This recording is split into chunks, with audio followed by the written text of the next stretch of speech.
What is going on? What's cracking, everybody? Welcome back to another edition of Heart of the City, man, where we cover all New York / New Jersey area sports. A little bit of Connecticut too. But anyway, man, we here to give you all the news, all the notes, man, and it is a lot going on. We got the Knicks in action, Nets in action, Devils in action, and of course we got to talk about those raggedy football teams. I mean, but anyway, Coach, how you doing, man? How you feeling tonight, bro? I'm good, man. Just staying on top of things in the college football world. College signing day for those who dive into it. So got a little bit of stuff we'll talk about later. But how are you, man? I'm doing well, man. But yeah, man, we're gonna get into that, man. All that and more, man. Hit that like button, hit that subscribe button if you're not subscribed already. If you are feeling the content, shout out to our producer, Big Pat Sports Talk, in the background on the tracks, man. And that being said, man, let's hit that intro, man. Let's get into it, man. It's Heart of the City.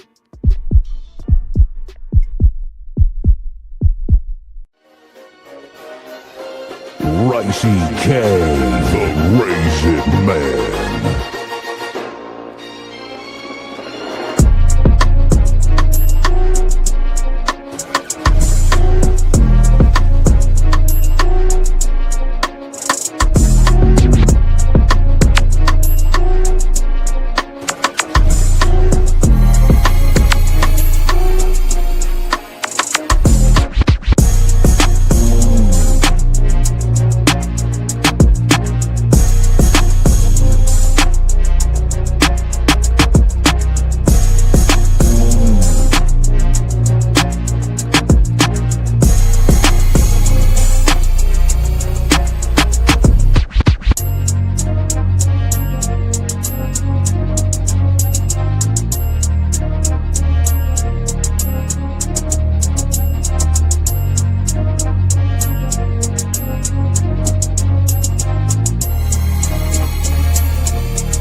All right, man.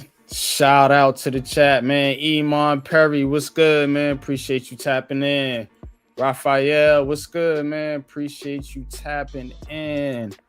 And man, y'all been holding it down, man, in the chat for years. Thank you, man. Shout out to y'all, man.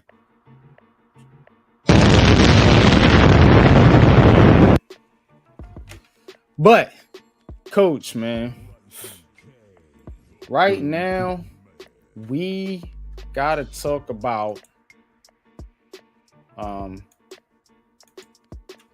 my basketball team here. That's the Brooklyn Nets.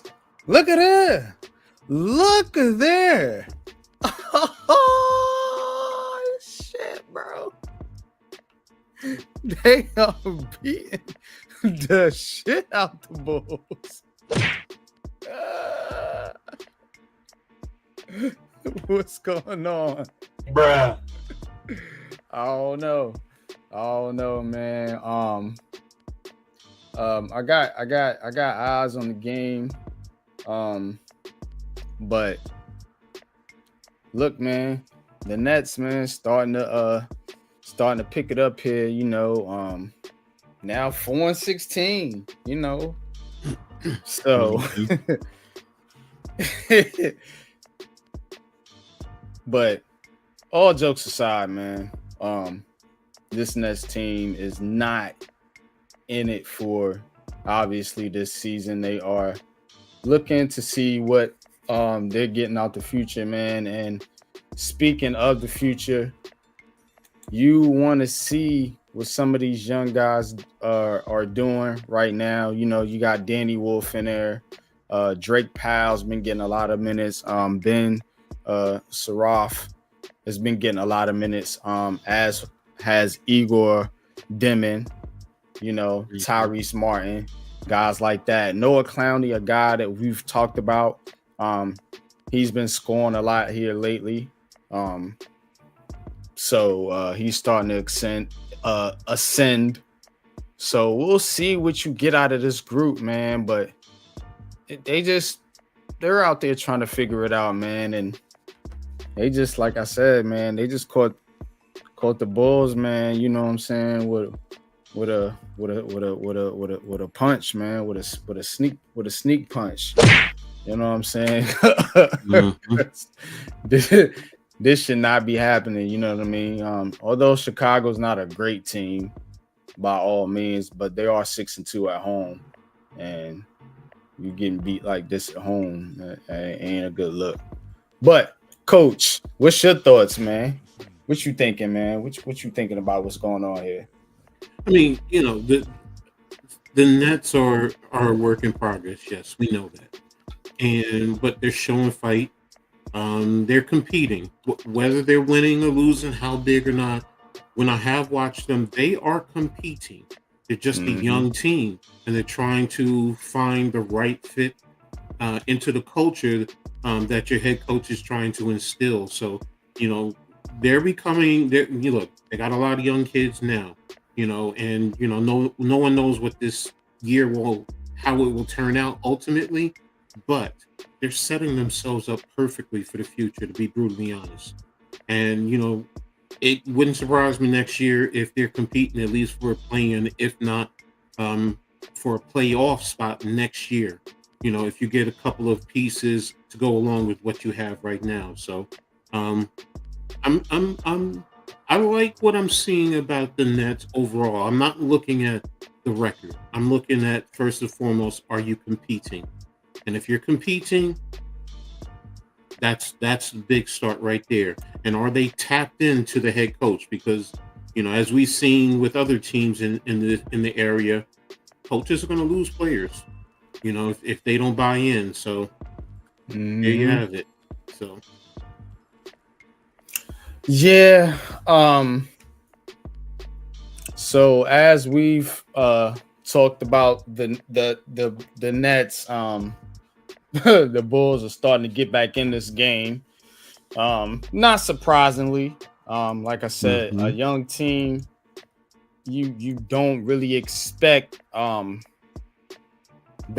you know, killer instinct, as they say, but Michael Porter Jr., you know, he's out there, you know, trying to carry the squad, so to speak.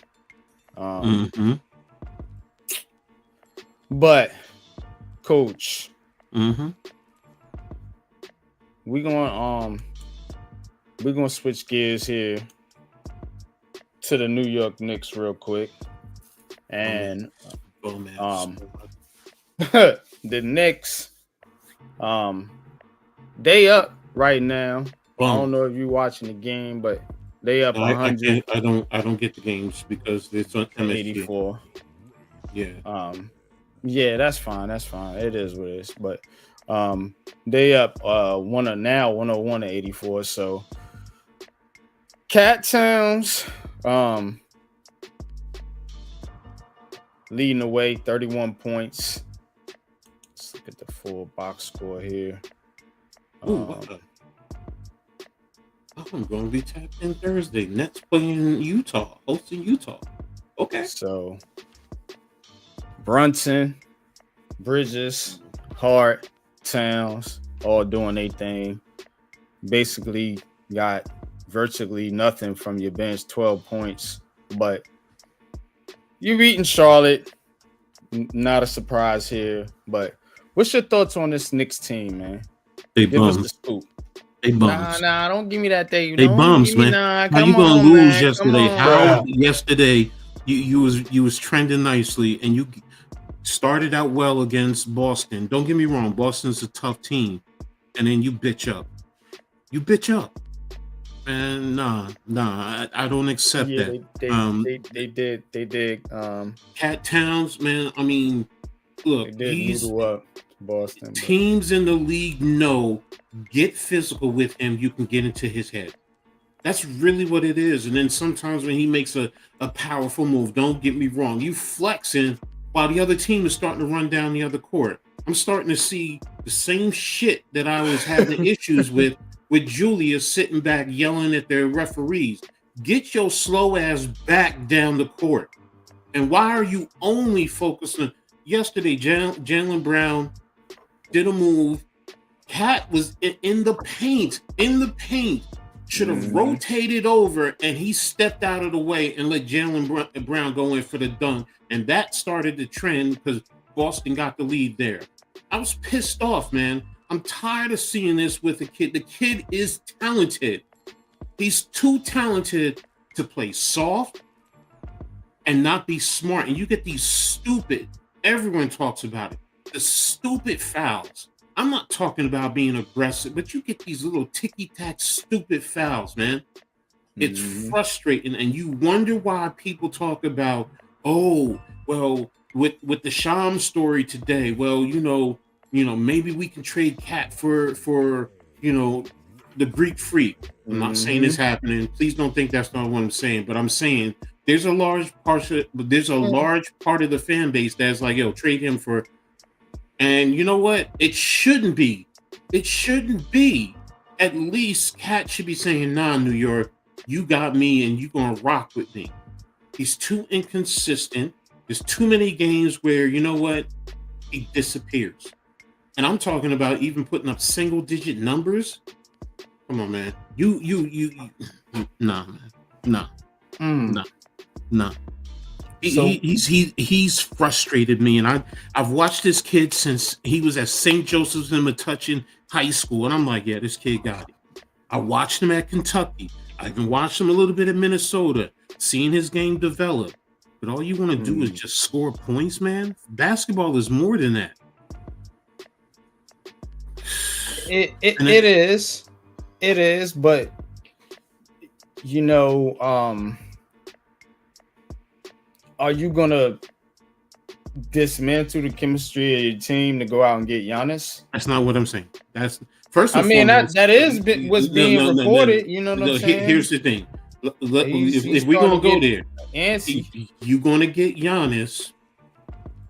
I get what you're saying. It's what are you giving up? Yes, that is key. If you're gonna strip your whole team down, then nah. But you know, with the way the CBA is structured, I mean, Giannis is at 54.1, Cat is at 53 and change. So they're literally almost a swap. You know, you're going to have to throw another play in to make the monies match. But you know, other than that, but realistically, is Milwaukee going to take Cat? They're going to want more. So. Yeah, they're going to want more. Now, when you say strip it, I'm not saying give up Mikal Bridges, OG Anunoby, Mitchell Robinson, and Cat Towns just for him. Because I saw somebody talk about, you could do a 3-team trade to, you know, get rid of all of them and Josh Hart to get Giannis. And then what? There's being aggressive. There's, you know, doing what you can do. But then there's stupidity. I'm not talking about being stupid. You know, now look, if you can get him, if OG, I love OG, and I know he's injury prone, but I do like his game. But if the only person I would honestly say is not tradable is Brunson. So I get what you're saying as far as the chemistry. Giannis can score 30 points on a regular, and he brings you more defensively. Yeah. So, you know, so it goes both ways. You know, do you think he would help the team? And that's what you have to ask. And what pieces are you going to need? Now, look, I don't think you're going to be giving up everything. Because number one, you can't afford him, Brunson, and Cat. So you're going to have to do it at minimum a 3-team trade. So Cat is going if you're getting Giannis. It's who else is going, and then don't forget you're still bringing in money because if you do trades for argument's sake, Giannis and OG, the Knicks still have to bring in $40 million. They still do. So you're still going to get somebody somewhere along the line. Maybe not to talent wise, and it could give you a different dynamic and it could help the team. So I'm just saying, do you do it? Yeah, I'm sorry. If you can get Giannis, yeah, you do have to make that strong effort to get him. And what are you giving up? We'll see. But you got it, bro. Go ahead.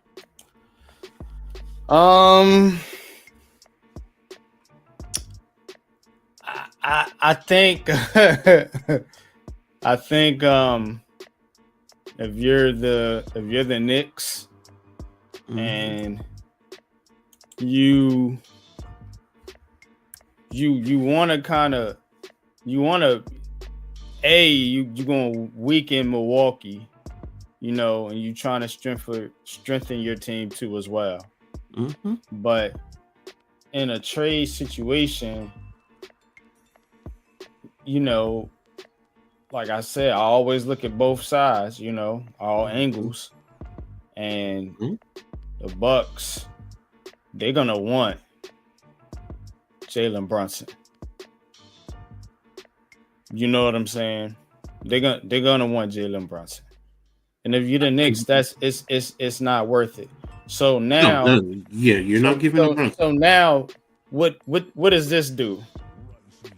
What this does is it's gonna make Giannis basically the controller of the trade, because they're gonna say, well, the Knicks don't have what we want. Do you want to go here? Do you want to go there? And if he says no, I want to go to New York, then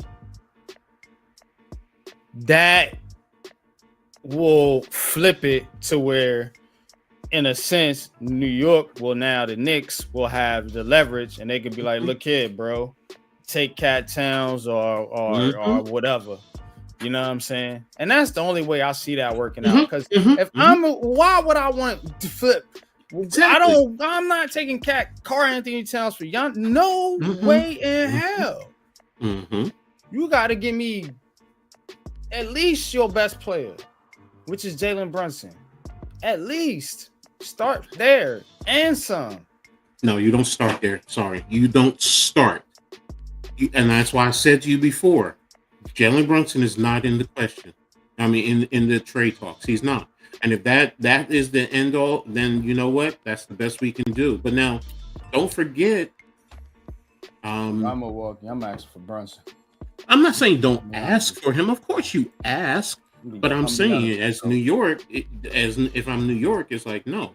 But that's why you also look at a multi-team trade situation. If you get into the multi-team trade things where they get an extra kick, you know what I'm saying, and for taking on Cat Towns or whoever the Knicks is giving them, then that's something different. But if it's just them two trying to work it out, no. That's why to me, it realistically, I don't think it's going to happen. I don't. Unless Giannis says point blank, it's only New York, nowhere else. Like you said, if Giannis says, and according to what, reading between the lines, that's kind of what I'm getting from Giannis, from the reports. So if that's what he's saying, then that's to New York's benefit, like you just said, and then you work around. Someone in the league will take Cat. Now, I'm not saying every team, but there are teams that will. So, New York, you have to do your due diligence and see what it's going to cost you. Period. Case closed. So that's where I see it. So that's interesting. Right now, Nets up 81-72 over the Bulls. Michael Porter Jr. with 28. High man for the Nets. The only other player in double figures for the Nets is Noah Clowney with 11. But Bulls, Josh Giddey, 24. Vujovic, 14, and then Buzelis, whatever that is, 11. And then of course the Knicks still beating up on the Hornets, 112-98. That game's about over, 219 in the fourth. That being said, man, I just, coach, man, when it comes to this Knicks team, I'm gonna tell you right now, I don't know if they getting through the East, bro. I don't know, man. What you think? I don't know if they getting through the East. Coach. Yeah. Coach. Yeah. Detroit is playing. Okay. Right. The Knicks can't seem to beat Boston for some reason, even though they got a better record than Boston right now. They beat Boston to start the season. Can't say they don't beat them. I'm saying? They beat them last year. Man, we'll see. Miami, that's another bugaboo for you. And the Hawks. With Miami, no, not the Hawks. It's Orlando.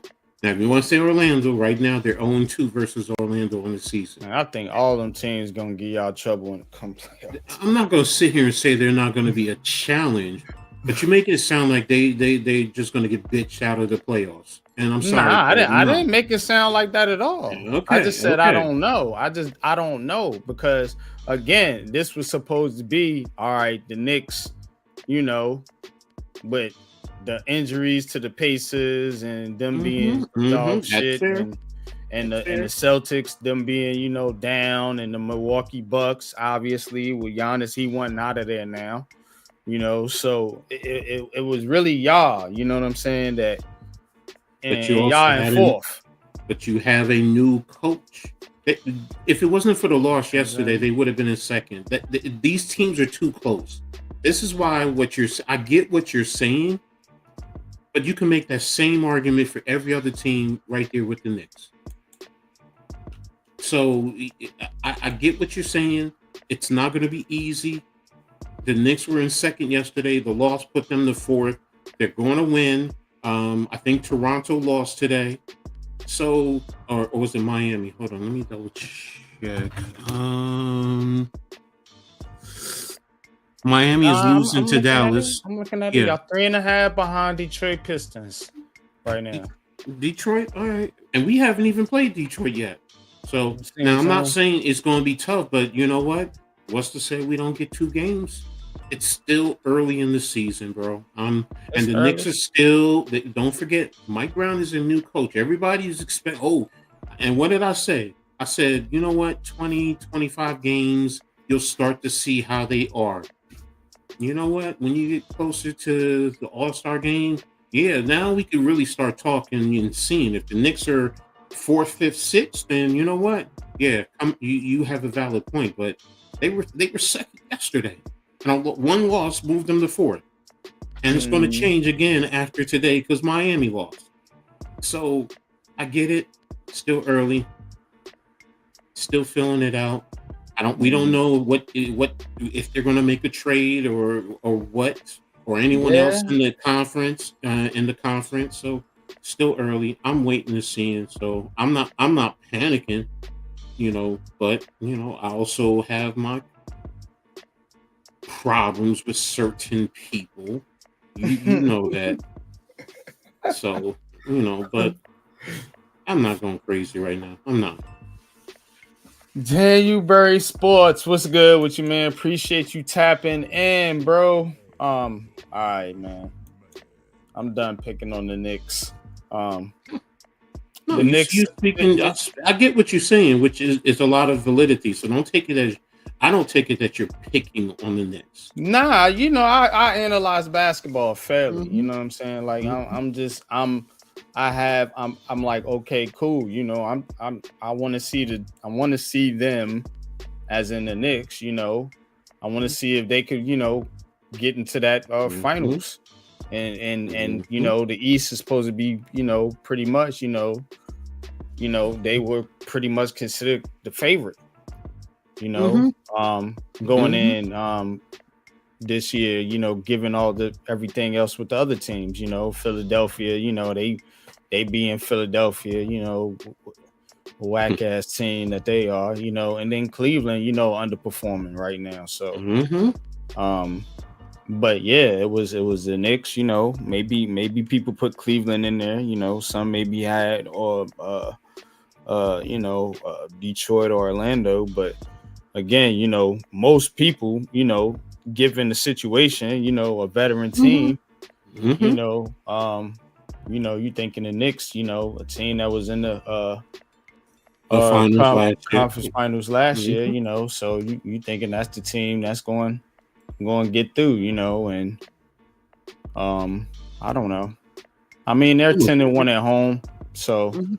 um, defend home court in the Mhm. NBA.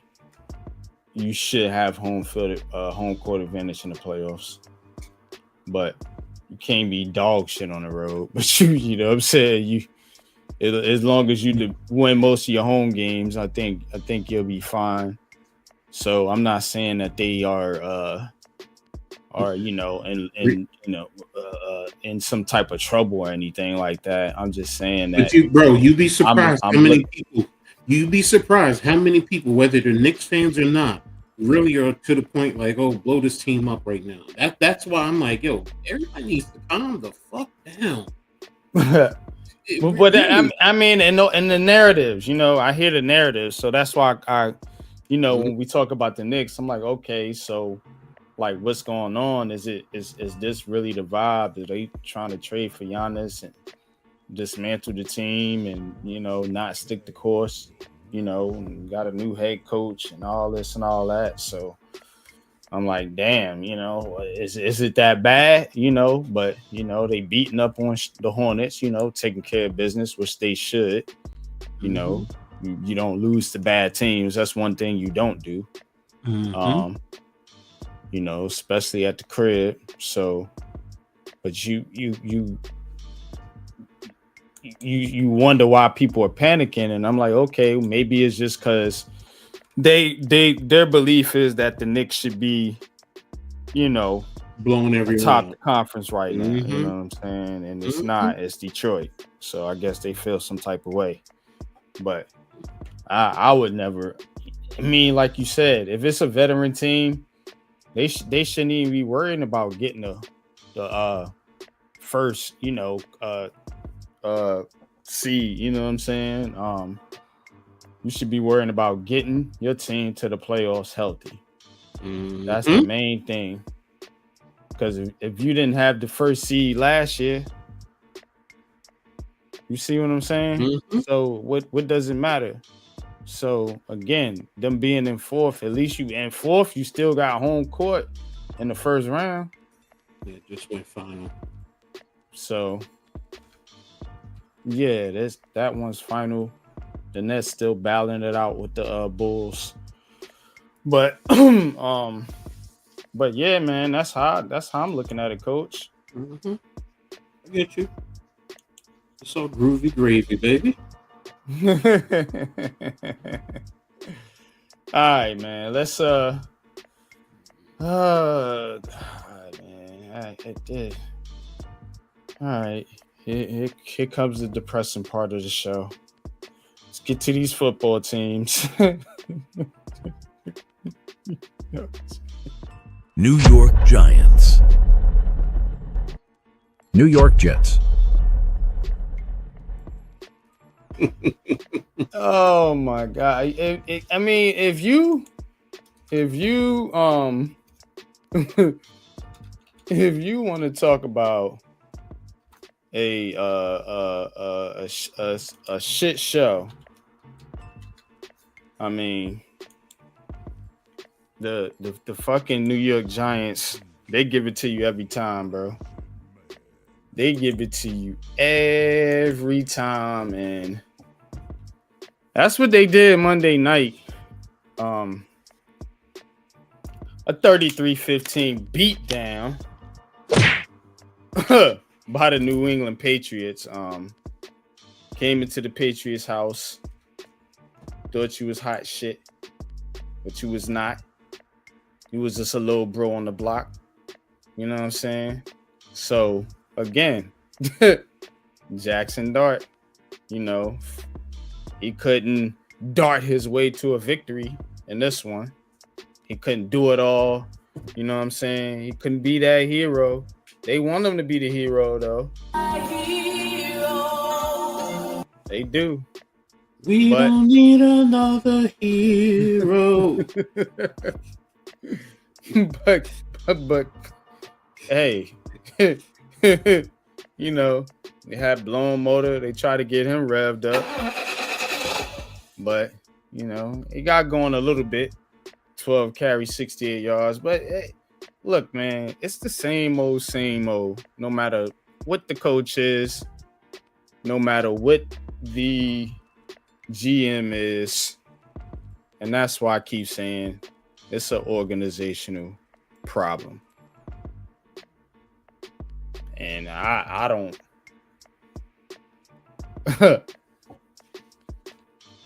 I have a suggestion, but before I get into that, I want to get your thoughts on this game, Coach, and what you're seeing out there and just the state of the team right now as the Giants go into their bye week.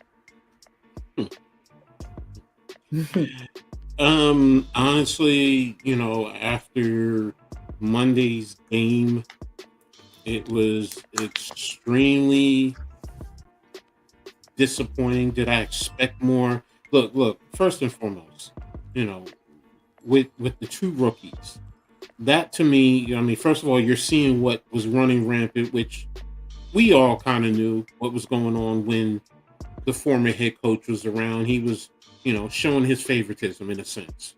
Yeah. You know, and he was letting certain players do whatever because, again, he's trying to, in a sense, keep his job. Didn't work, but and that's the trickle down. And now you expect the Kafka to come in, and he's trying, you know, 2 times in 3 weeks. Abdul Carter is suspended to start the game. He didn't sit out the complete game, but he did get suspended. You know, falling asleep in meetings. I even heard a rumor. I have no validity, but I saw it that, you know, he was reading he was on an adult entertainment site while in the meeting. You know, whatever. If that's true, you know, it's like I'm like, yo, bro, if that's the case, let's be real. He wasn't doing that, was he? I don't know.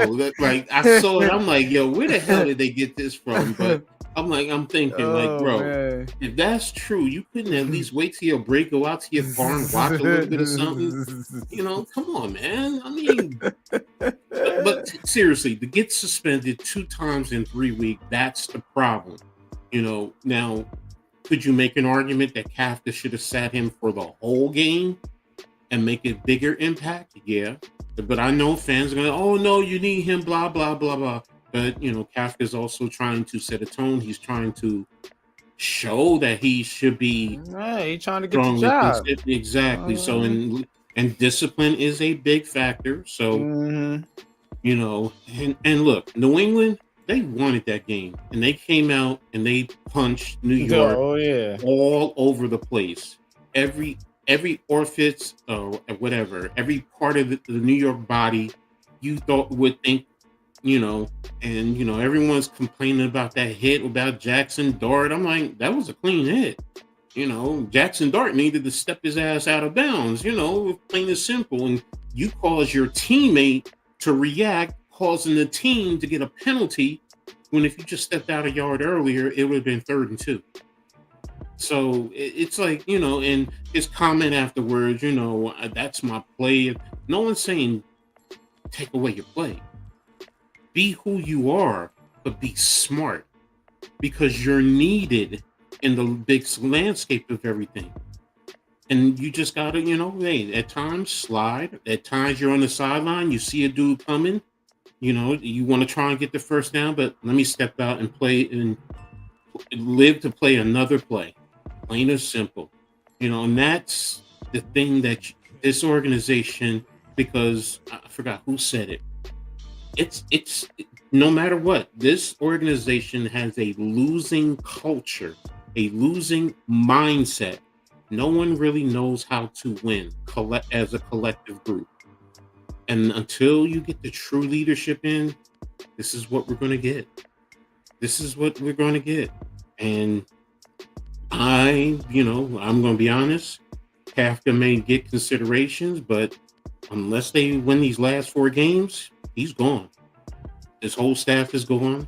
After the presser yesterday with the GM, I think he's probably, he's going to start the search, but ownership is going to do the hire, and then they're probably going to reevaluate him, and he's gone. And what have we been saying? You need a complete, you were saying it last year, you need a complete refresh. But the Giants, being the Giants, you nickel and dime it, and this is the results we get as fans. Yeah,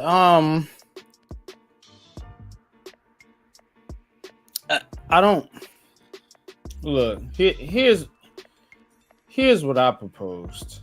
I hear what you're saying, but what they really need, bro, is to keep the Maras out of it.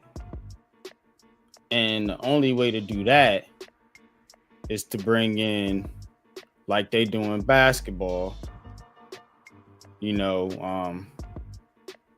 shout out to the people, that was on the stream with us the other day, but excuse me, a president of football operations.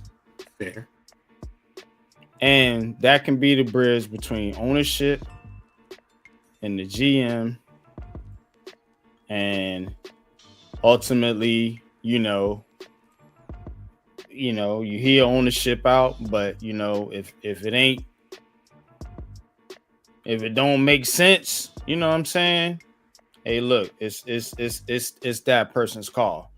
You hear your GM out, cool, but you know what I'm saying? Like somebody that knows football, because you just got a bunch of people in there that just don't know what the fuck they doing, bro. And you can't put the ball back in John Mara's hands. You can't. He is incompetent when it comes to football decisions. He's done well as a businessman, well respected in the NFL. Whatever, side things he's got going on. But when it comes to football, historically, the Maras do not know and do not make good football decisions. It is always an intermediate, like George Young, who trained Accorsi, who trained Reese. And now they got this big problem because they don't have that intermediate person. Now, again, they keep telling you these Joe Shane got carte blanche. Dave Gettleman, he got carte blanche and all this and all that. But I proved time and time again that the Maras are still heavily involved. And we just went through it again this year. So until you get them up out the football decisions, ain't nothing going to change over there. And then you want to fire Joe Shane, fire this person, fire that person, and clean house to bring in who? A fairy tale person from the sky, or some old nostalgic coach, Bill Parcells, 90 years old, to come back. And that's how Giants fans think, bro. Like, it's goofy. You know what I'm saying? Like, you keep wanting shit to be the same, but shit, everything else around you's changing. And they want to bring back, and I'm all for bringing back the style of football that they used to play. But you need a coach that's going to come in there, and you need somebody that's going to be able to make good football decisions in your upper management first and foremost. And if it ain't Joe Shane, cool, you can get rid of him. I'm not caping for Joe Shane. Although I don't consider them to, I don't think they should fire him. But if they do, and I'm not going to fucking weep about it for sure. You know what I'm saying? But I do think they need another person in that front office to calm some of that Mara shit down. Because they even got the Tim Mara dude in there and all these other cousins and people that have been in there for damn near family. They've been in there so damn long, and they telling you they cleaning them out, but they still in there. They still there. They showed you on Hard Knocks. They still there. Heavily involved. So I don't want to hear this shit that, it's a conspiracy. They are still heavily involved, and they make bad decisions. Mm-hmm. And you need a football guy that can come in there and say, look here, Mr. Mayor, and stand up to them and no, this was going down.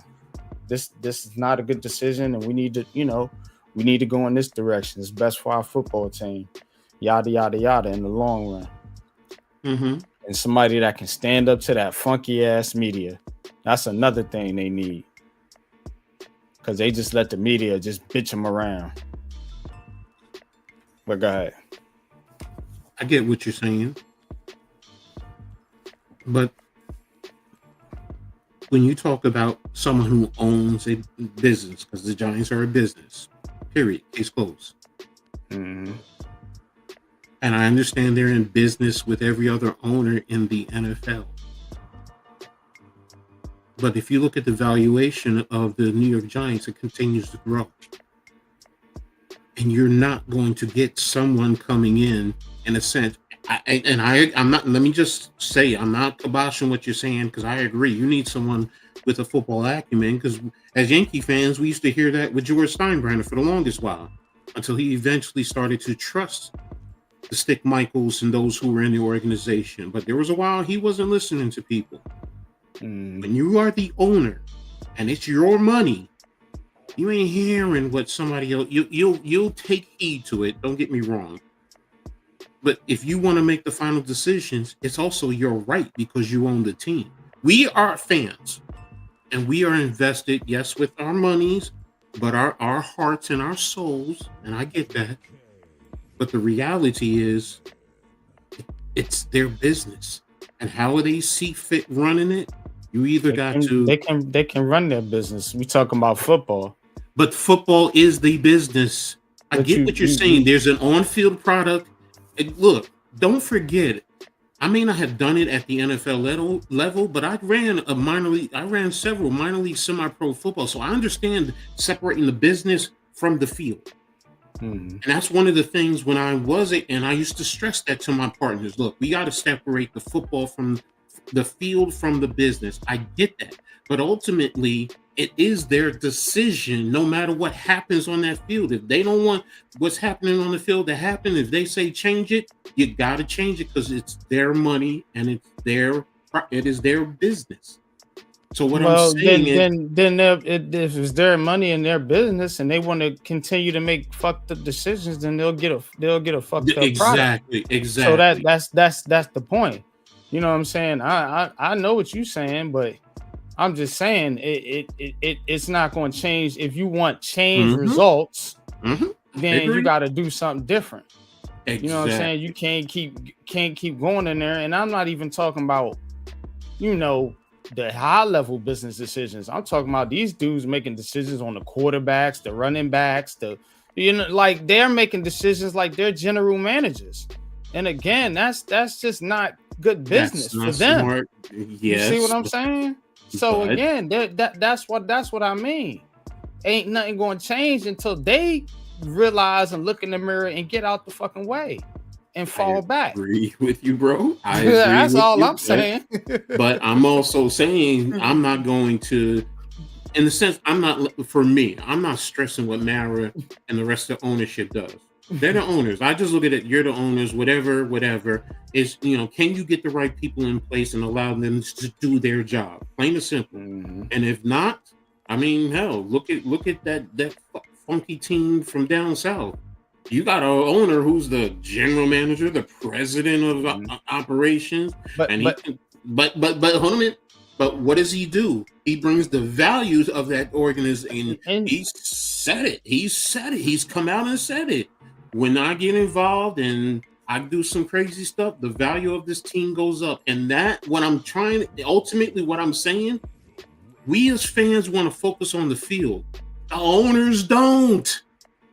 Because their pockets are getting richer. Remember, this team is now over $10 billion. A couple of years ago, it was what, 6, 7? I know that. I know exactly what you're saying. But to your point about Jerry Jones, the difference with Jerry Jones and John Mara is the fact that Jerry Jones actually acts as the buffer. You know what I'm saying? And he True. keeps the attention off the team and on him, and it allows the team to focus more on the football field. True. That's fair. Why the Cowboys are usually a good team.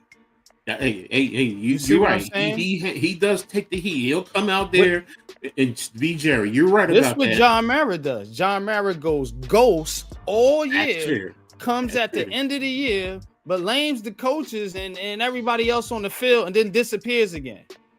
That's what he does. But meanwhile, as we discovered in Hard Knocks, and shout out to Hard Knocks, because they gave him up. They gave him up.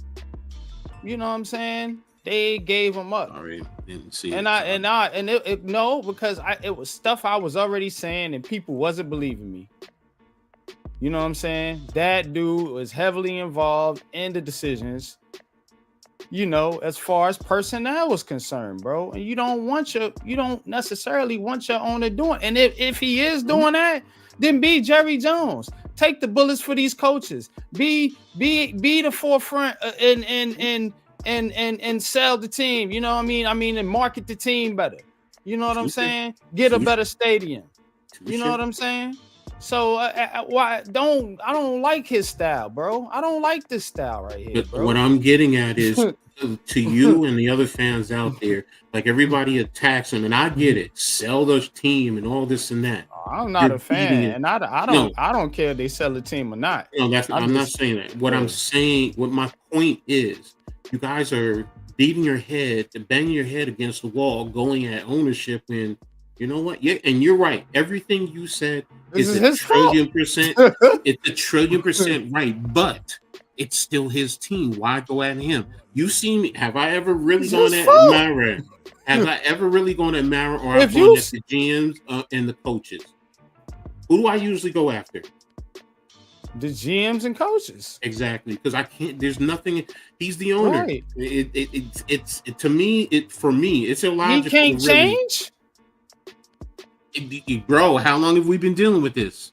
Look here, man. Look here, bro. If you selling me hamburgers, right? And them shits is rotten. And I just keep buying the rotten hamburgers, right? Bingo. But I blame the cooks, the cashier, and everybody else, but the person that's selling me the rotten hamburgers.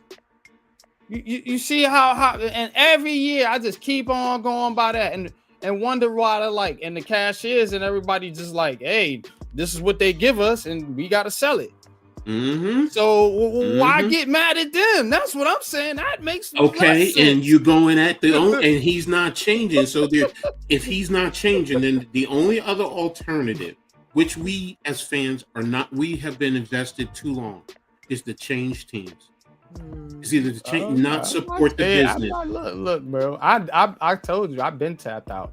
No, I get you. But what I'm saying is because you're going at if the owner's not changing and you see that, then why are you? He deserves blame. Why bash on the little guy? Why do you keep going at him? Say your point. He's at fault, but he's the owner. See, what I'm saying is you keep going. It's the same old thing. You keep spewing the same thing over and over again. Because ain't nobody else doing it. That's why. Everybody want to go after these players like they. Okay. I don't see nobody in the mainstream. They piling on Joe Shane, piling on Brian Dable, piling on Mike Cropper, and I hear, piling on that Drew Carter, piling on Jackson Dart, piling on this player, piling on that player, piling on this coach, piling on this GM, piling on the assistants, piling on. I mean, it's on and on and on and on and on and on and on. Ain't nobody saying a goddamn thing about the dang on dude that's running the dang on team, bro. Disagree with you there. I've seen it. I've read it. I've seen it, read it. But hey, you didn't. I respect you. Say you didn't see it. You got to look, bro. I made this point the other day. 7 coaches in 13 years. The Giants have been losing record for 11 of them. 11 out of the 13. Okay, cool. You had 3 GMs in those 13 years. And they've been losing 11 out of the 13 years. We are not debating that. NYG, we're not debating that. The argument you're saying to me is you're going at the owner because no one else is putting it out there. And I just said I disagree. I've seen people whether they putting it out there or not. It doesn't matter because I'm putting it out there and I'm gonna continue to put it out there. You know why? Because again, it's not the players and coaches' fault at this point. It's his fault because nothing has changed in 13 years, bro. You changed coaches, you changed general managers, you changed trainings, you changed everything. They changed all this other shit. And nobody is saying anything about, okay, well, maybe, just maybe, we could be doing this with a different fucking model in our organization. And I'm even giving you a suggestion that ain't nobody pushing. Now, ain't nobody pushing this. You can dig all you want to. First, heard it here first. President of football operations needed in the New York Giants organization because you got to get them goofy ass motherfuckers about the goddamn building making football decisions, bro. They don't know what they're doing. If you want change, now if you don't want change and you just want, hey, we got Jackson Dart and he's making touchdowns and we're going to still argue about the coaches and why the coaches are so bad. I don't understand. And then the coaches leave and they take off when they go somewhere else. Whoa, why? Same thing with the players. Why? Organizational dysfunction. That's why. Starts at the top. Go ahead, bro. I'm going to say this, man. It's simple. It's 100% correct on that, bro. That's like, Coach, if you started a business and you were selling TVs, and the TVs you bring in, you hire your first people, don't nothing shake. Then you get rid of all of them, then you bring in a whole nother group of salesmen and managers. Your TV still ain't selling. So you fire them too. Then you bring in a whole nother managers and salesmen. They ain't selling shit either. You see what I'm saying? And you keep getting rid of managers and salesmen the whole time. When in the fuck are you gonna look at yourself and say, my product, it must be ass? Okay, nobody can sell this. Mm-hmm. You see what I'm saying? That's what's going on, bro. I get all of that. Do y'all understand that I do understand that? Mm-hmm. Do you, or are you just disregarding what I'm saying? No, I get it. I'm not disregarding what you're saying, but Coach, it's like beating a dead horse. If you continue to talk about, okay. Go ahead. No, go ahead. Finish what you're saying, Pat. I'm sorry. I mean, if you continue to bang your head on the wall talking about this guy needs to be fired, this guy needs to be fired, this guy can't play, this guy can't do anything. And those very same people you talking about, when you finally get them up out of here, and they go to other teams and become Pro Bowlers. Mm-hmm. Wink is being nominated for awards at Michigan. Rome Henderson got the Colts secondary. Yeah, like it's everybody that comes to you is ass. Everybody that comes to you is ass. All these GMs, all these coaches, all these players, all these drafts, all Mike these new Kafka people in came the from office. the Kansas City Chiefs. Brown came from the Eagles. And Dabo and Shane came from the Bills, winning organizations. But now you got everybody is just ass. Abdul Carter's ass. Dexter Lawrence ass. Brian Burns ass.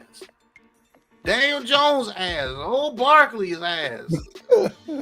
Like freaking the preseason Hulk Hogan, David Seals went to the Falcons and made the 53-man roster and caught a touchdown the other day.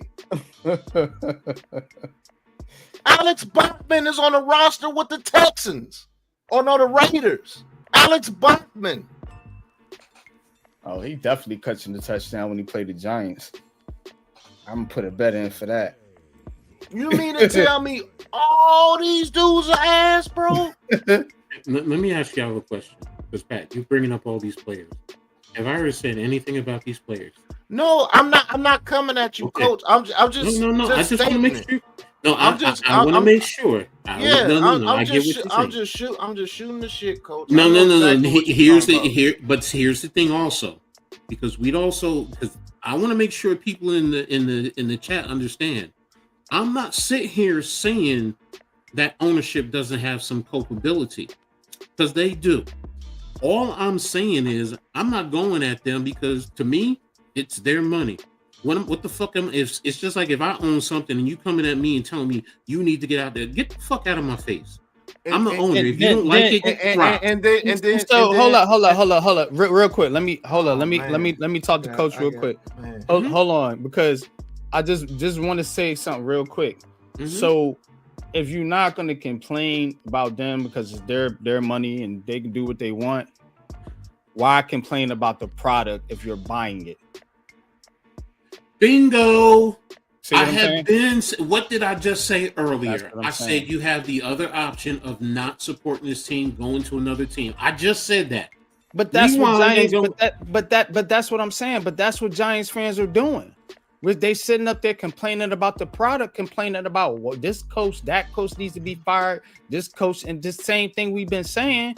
But again, you're not complaining to the person that's selling you this shit. And if that's the fans, if all the fans were doing this, be like, yo, you need to chill. We not coming back ever. Ben said that, guys. I said that a while ago. That's the saddest thing in the world. Exactly. He has the money. He gets to do what he wants. Well, nothing ever is going to fucking change. Right. Exactly. If the team's value keeps increasing, that's us as a fan base, as a consumer. You just said it, NYG. You just talked about the bad burgers. You're right. If you support a business that's giving you bad product, hey, shut up and deal with it, or go find another business to support. This fan base needs to grow some cojones, or however they say it, and say, John Mayer, you need to move the fuck around.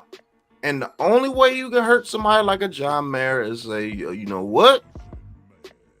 You not getting a penny of what we doing. That's the only way this shit gonna change, bro. Mm-hmm. That's why, or the league does what they did back and during your era, Coach, when you was talking about the 70s and things, to say, look, y'all fucking up the church's money. But there you said it. There you said George. It. He was fucking up the church's money. Man, he's not doing it now. That's what I'm getting at. You're right, Pat. You are so right. But we are the reason. You're the reason for your own misery. Bingo. And guess what? You know what the sick part about it is? They love it. They love it. Exactly. It's that the Giants fan base. Let me tell you something real quick, and then I'm gonna go back to the dungeon. The Giants fan base is a toxic woman, man. That's all they are, bro. I'm gonna just keep it real. You can counsel me or whatever you want to say. They're a toxic woman, bro. This woman, this man been beating you, cheating on you, ain't been taking care of you. Only thing he giving you is you. Everybody know where I'm going with that. Only thing that he's giving you. Your friends are telling you, dog, girl, you got to go. Get away from that man. He's toxic. All these other fan bases like, man, y'all stupid than a motherfucker. Ain't no way we'll sit there and accept that shit. But the Giants fan base, they love the black eye.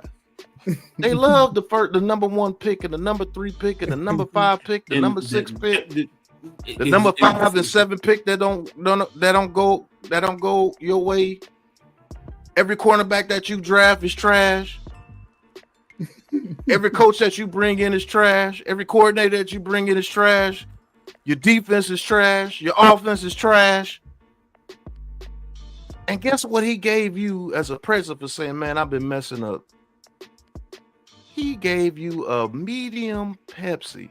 That's the equivalent of a dude giving a girl a flower. I done put my foot in your ass for 10 years. I done slept with your sister, your best friend. I ain't paid a bill in this motherfucker. You a nurse and you've been working your ass off all this time. Here's a flower. Mm-hmm. And then I'm going to go right back and doing the same thing I've been doing, whooping your ass. That's what the Giants are doing, and that's why people like NYG are frustrated. Man, I don't let dudes in the street play with me like this, bro. Bro, I'm gonna tell you right now, yo. Real talk, bro. Shit.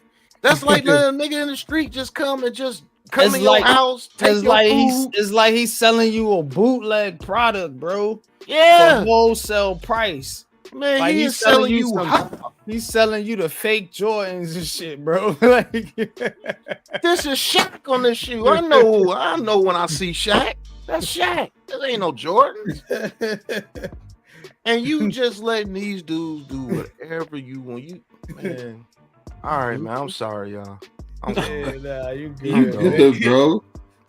I'm gone, but that's exactly what the New York Giants fan base is, man. They're a toxic woman, man, and don't want to listen to nobody. Real talk. That's a pretty good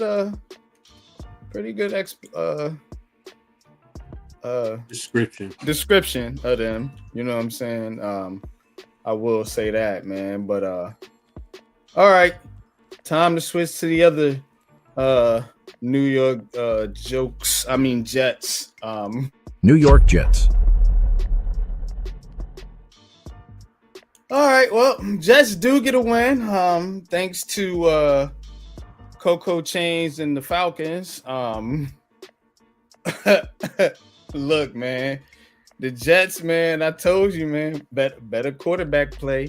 Tyrod Taylor, man. Tyrod Taylor is always lurking in your back. Tyrod Taylor is always lurking in the background, bro.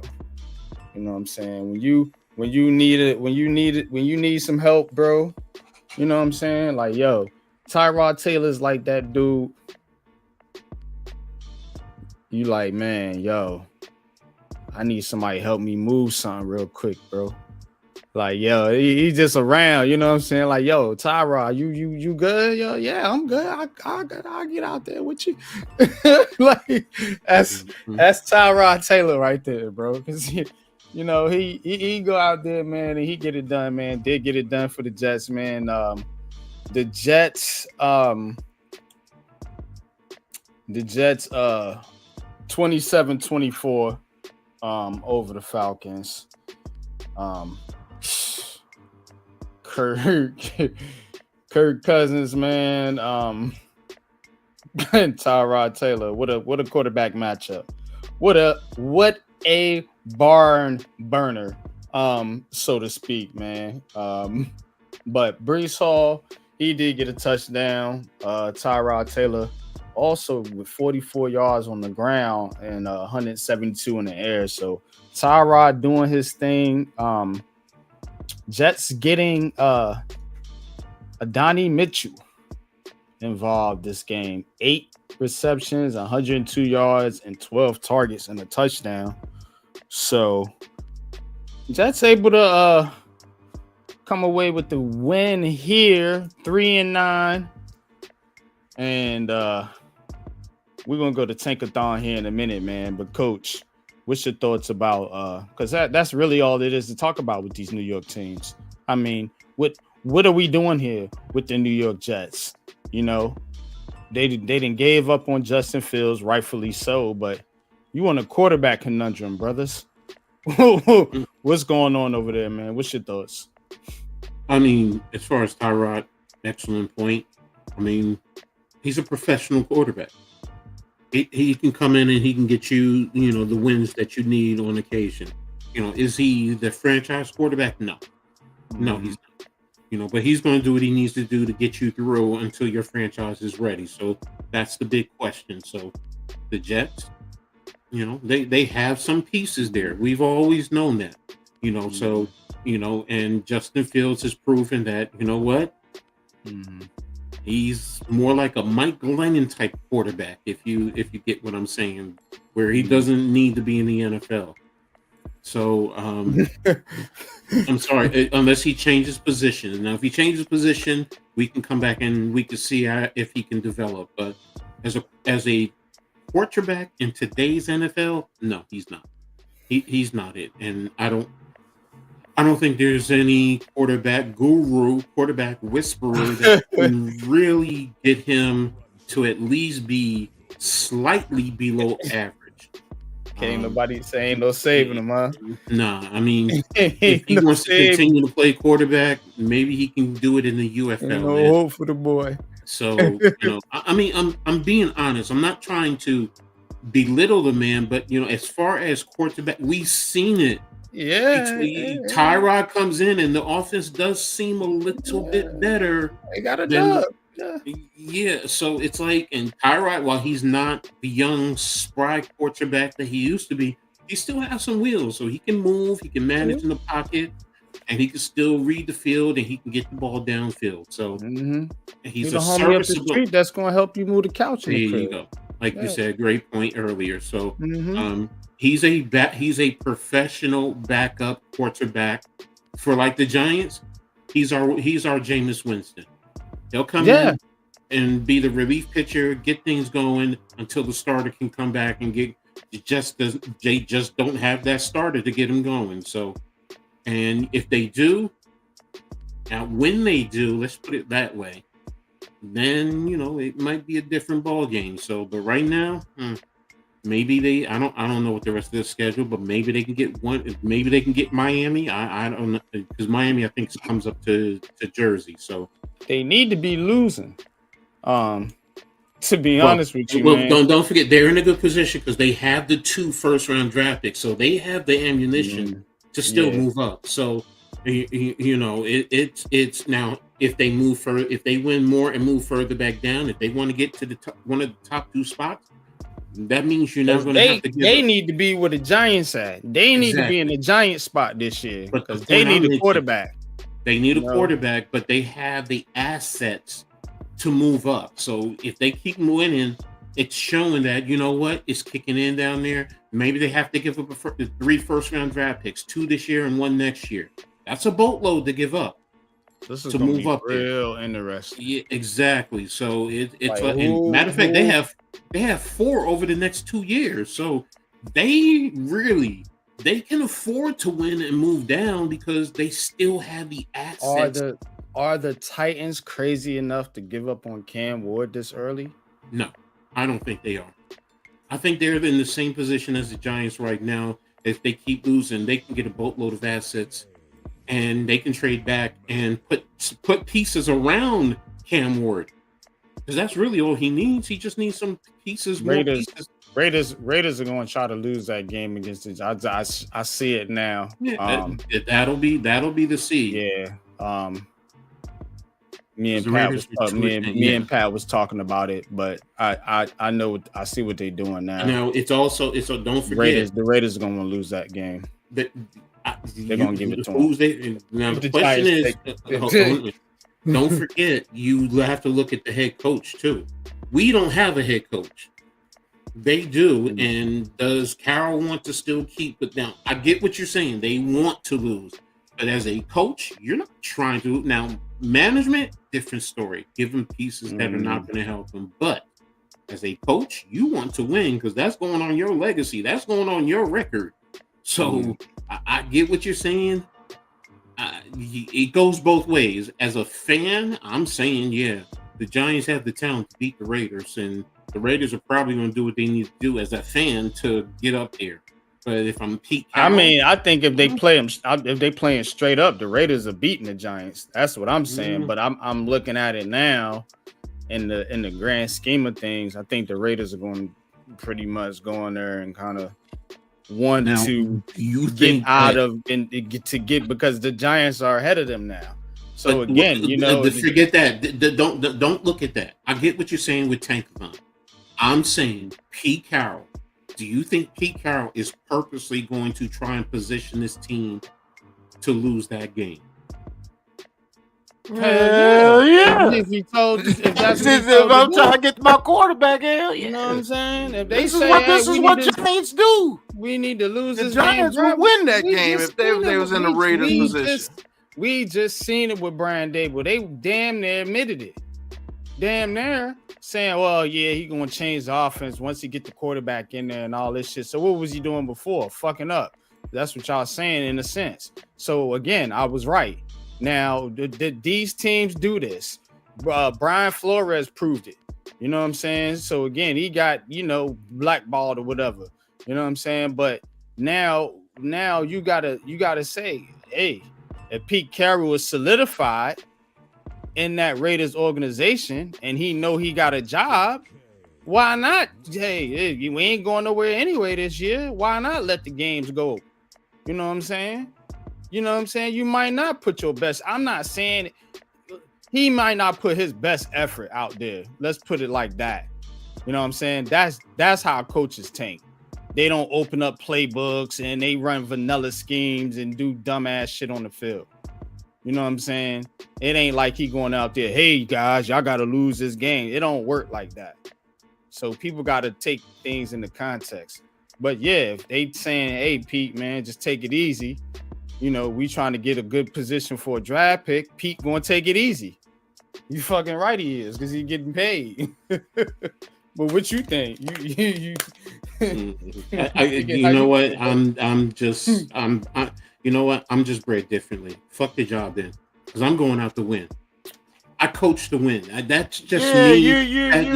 That's me. That's me. I get it. The tanking mindset does not stick with me. It just doesn't. I don't accept it.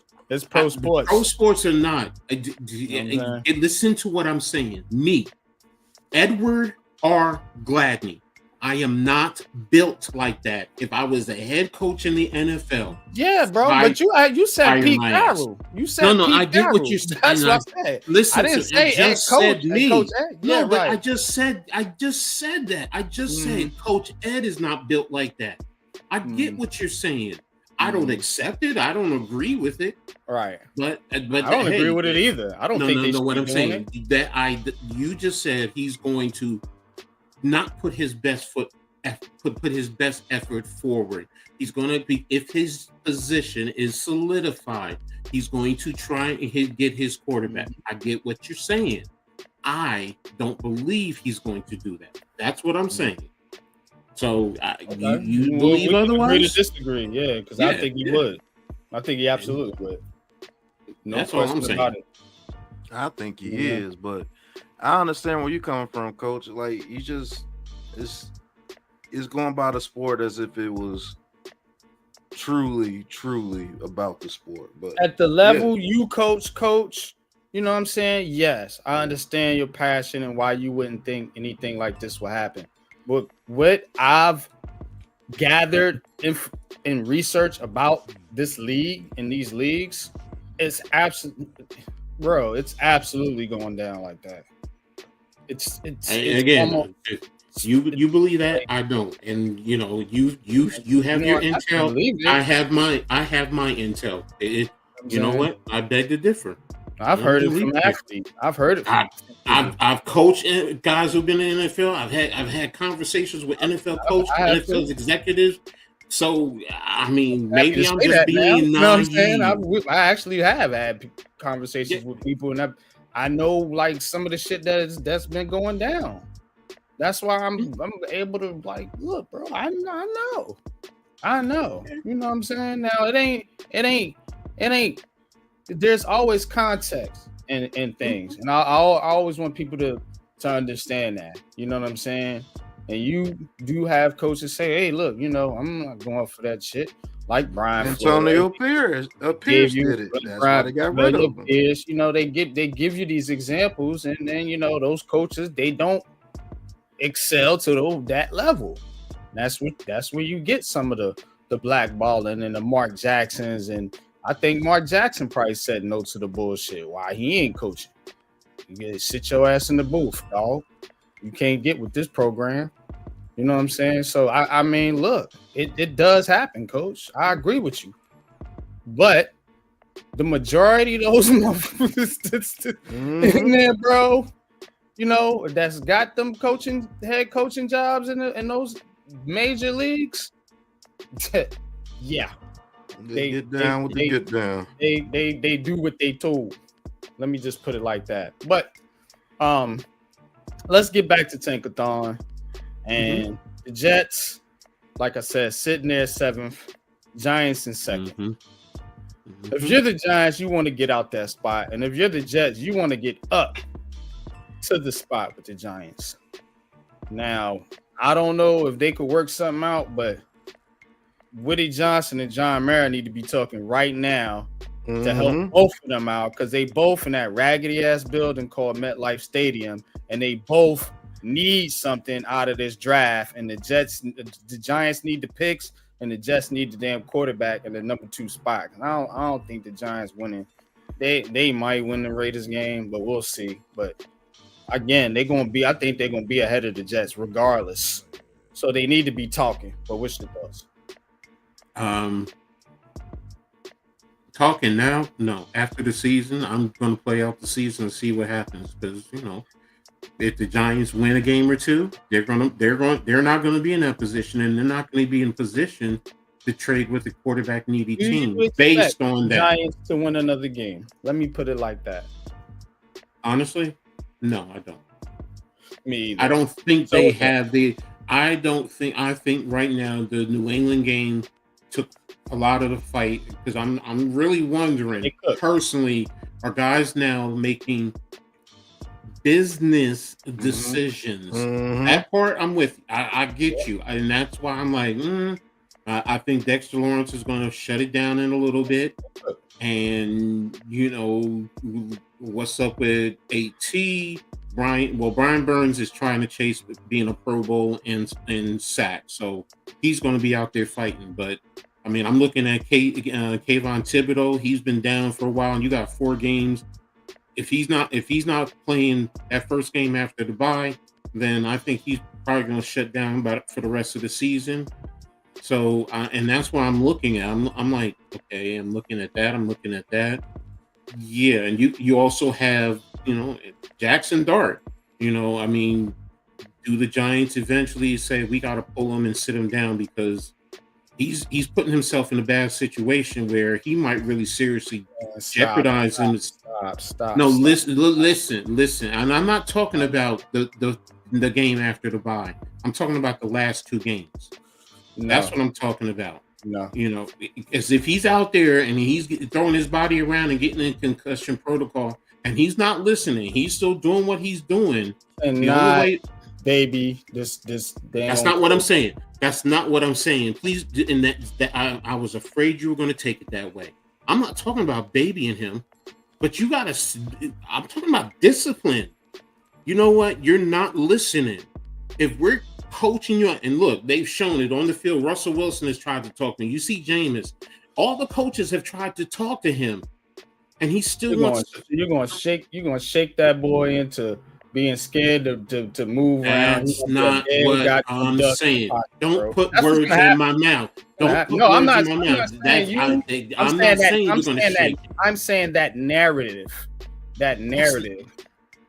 is going to because again, this a young kid, bro. Let him play football. He gonna get hit. That's not what I'm talking about. I understand the motherfucker is going to get hit. Damn, I get that. But if you're not being smart on the field. Sometimes you. Okay. I seen him dive and slide. You haven't? He can't. Some play you just gonna get hit. So the Giants fans act like every play he gets hit is magnified. Oh my God! Look at that play. He took a massive hit. Like good God, bro. I seen a whole bunch. I watched the whole game. I seen plays where Dart took off. He did what he's supposed to do. He dove or slid and avoided the hit. That first one when he was trying and he got surprised. He was trying to slide. So yes, I do understand that. But again, I just said to you that sideline play, and he knew it. Step out of bounds a yard early. You've got 3rd and 2. You're telling me, oh, that's okay? And he's coming out afterwards. Oh, this is not soccer. I'm going to get hit. I get you going to get hit, bro. But why are you putting yourself in a position where you're giving the defense? Because you know what? As a defensive player, I want a quarterback like that. Because I'm going to give you the fucking business. Because I am going to give you a couple of dirty shots. Because you know what? You're going to be aggressive and you're going to be Mr. Macho and you're going to be out there trying to run and all this stuff. And, at times you're going to try and surprise a defensive back and dip your shoulder into his chest because he's expecting you to go out of bounds. But then you're going to keep getting concussions. But okay, I get it. You say it's a narrative that's going to make him soft and take it out of him. That's not what I'm saying. Because I've coached plenty of players. I coached a player like him. And I could bring Mark on here and he will tell you, yeah, Coach Ed used to sit here and tell me, and I used to be like that. Mark was a 5'9" quarterback playing minor league semi-pro and wanted to prove how tough he was to his teammates. And I had to pull him to the side. And then I had to sit him for 2 fucking games. I'm gonna say this, then I'm gonna leave it alone. It's football, and you know this, Coach. It's psychological. You know what I'm saying? This day and age, with these kids, they are exposed to a lot of media. You know what I'm saying? I'm just gonna put it like that. So when you have every hit this kid takes being magnified and shared on social media like he's getting his brains knocked out, when he's just taking hits that's normal football hits that anybody would take. And I understand, you know what? But the kid came from Ole Miss. He came from a winning program. He ain't used to these bum-ass, lowly, losing-ass Giants where they want to play everything safe. You know, in a normal situation, a kid trying to get a first down, he's trying to win. You know what I'm saying? Now, in a grand scheme of things, yeah, I get your side of it. You know, you want to avoid those where you can, you know, but I'm not going to make an extremely big deal out of it like this media has done, you know, excluding you out of it because you're not part of the national media, but the national media has been running with this. And it's a bullshit narrative. Okay. You know what I'm saying? Okay. So based on what you just said there, because we're talking about him on that sideline hit, then why did Theo Johnson act the way he did? I don't know. And then all his other teammates, they all thought it was an unnecessary hit when it wasn't. And that's what I'm saying. Sometimes you heard it. I was happy they was showing some fight. And when he did that, I was like, damn, at least somebody out there showing some fight, man. The Giants but here's the thing. Such a punk team, man. They so soft. They are. I'm not talking about the spirit. That part I get you. What I'm saying is there is being smart. And sometimes, yes, in this day and age, with the rules, this is not back in the 80s. Because if this was back in the 80s, you would not hear me complaining or saying shit. You wouldn't. I'm used to the Phil Simms, the Joe Montana, those types of quarterbacks fighting tooth and nail for everything and taking hits like that and getting back up and brushing the dirt off their shoulder and going back to the huddle to show them how tough they are. You ain't do shit to me, nigga. Mm-hmm. And when Daniel Jones ran over Grady goddamn Jarrett, ain't nobody say nothing about Daniel Jones taking the goddamn hit. But let me go ahead and move on. Now that I done said that, and because again, you know, we don't want to go back to Daniel Jones. no, that's not what. We're not saying that. What I'm saying, but the rules. I will say this to close it out. The rules of this game has made this a pussy sport. I'm sorry. I'm being very, very graphic, but it has. Yeah, it has taken the aggressiveness. It has taken the hard hits out of the game, and that's where I'm saying what I'm saying. You're taking it out. Well, then you know what, Jackson Dart, be smart, because you also cost your team with a penalty. The rules is also geared to, you know, the quarterback, supposedly protect the quarterback. Yes, and I agree with, and that's why I'm just all this shit too when he do get hit. No, but that's another story. But let's leave it alone. Yeah, we could debate about it, man, all night. But let's get to I love this debate though. Let's get to let's update you on the basketball. I see you in the chat, Leaf. What's good with you, man? Neymar, appreciate all y'all in the chat. Mets not doing no call-ins tonight. Tonight's gonna be a quick show. Working on some other projects and some different things, man, coming out for y'all. But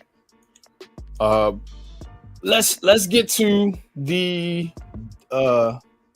Nets. First of all, the Nets won, by the way. They beat the Bulls. Now Michael Porter Jr., 33 points. 10 rebounds. Noah Clowney, man, is extending. I do feel like that. I feel like, man, shout out to the Aboriginal Sports Network, you know, Leaf, you know, myself.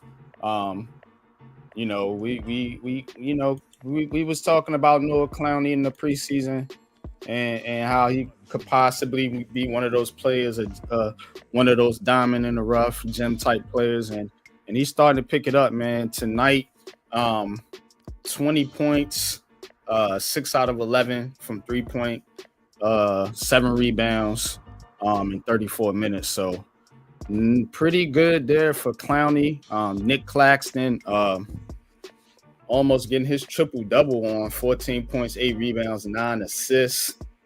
And like I said, Michael Porter Jr., 33 points, 5 of 12 from 3-point land, 10 rebounds, and 5 assists.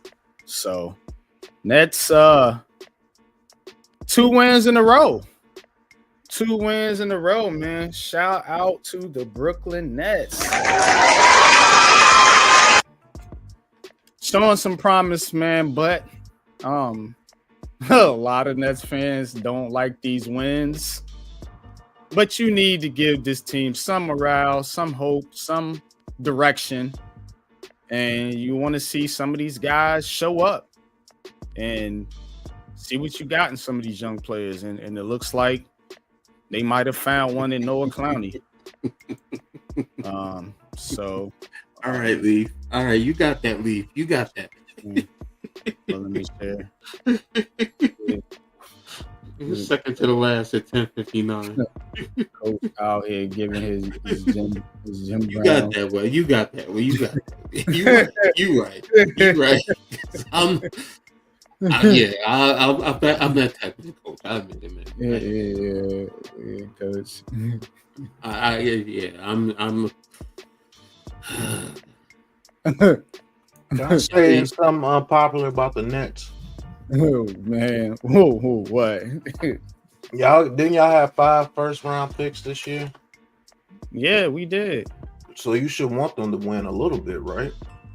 They won 2 because they got to develop into something. Oh, I want them to win. I'm saying, keep losing. I'm unpopular opinion sports, bro, for a reason, and it's just natural. I want the team to win. You know what I'm saying? It's the other Nets fans. You know, Leaf can chime in here if he wants to.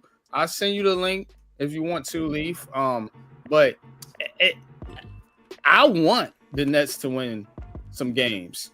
You know what I'm saying? Now, I don't want them to like try to chase the playoffs because I think that's kind of a waste. You know what I'm saying? In a sense, if you still think that you're gonna build if you still trying to flip some of these players for picks, you know, because I don't know if some of these players in their long-term plans. Nick Claxton might be though. I mean, they've been playing him a lot. They've been using him a lot. As far as a passer, in this season in this offense that Jordy Fernandez has. So they might be, you know, I think Cam Thomas might be on his way out. So we'll see.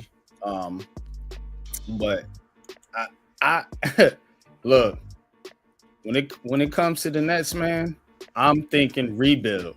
You know, I'm not thinking, hey, win now.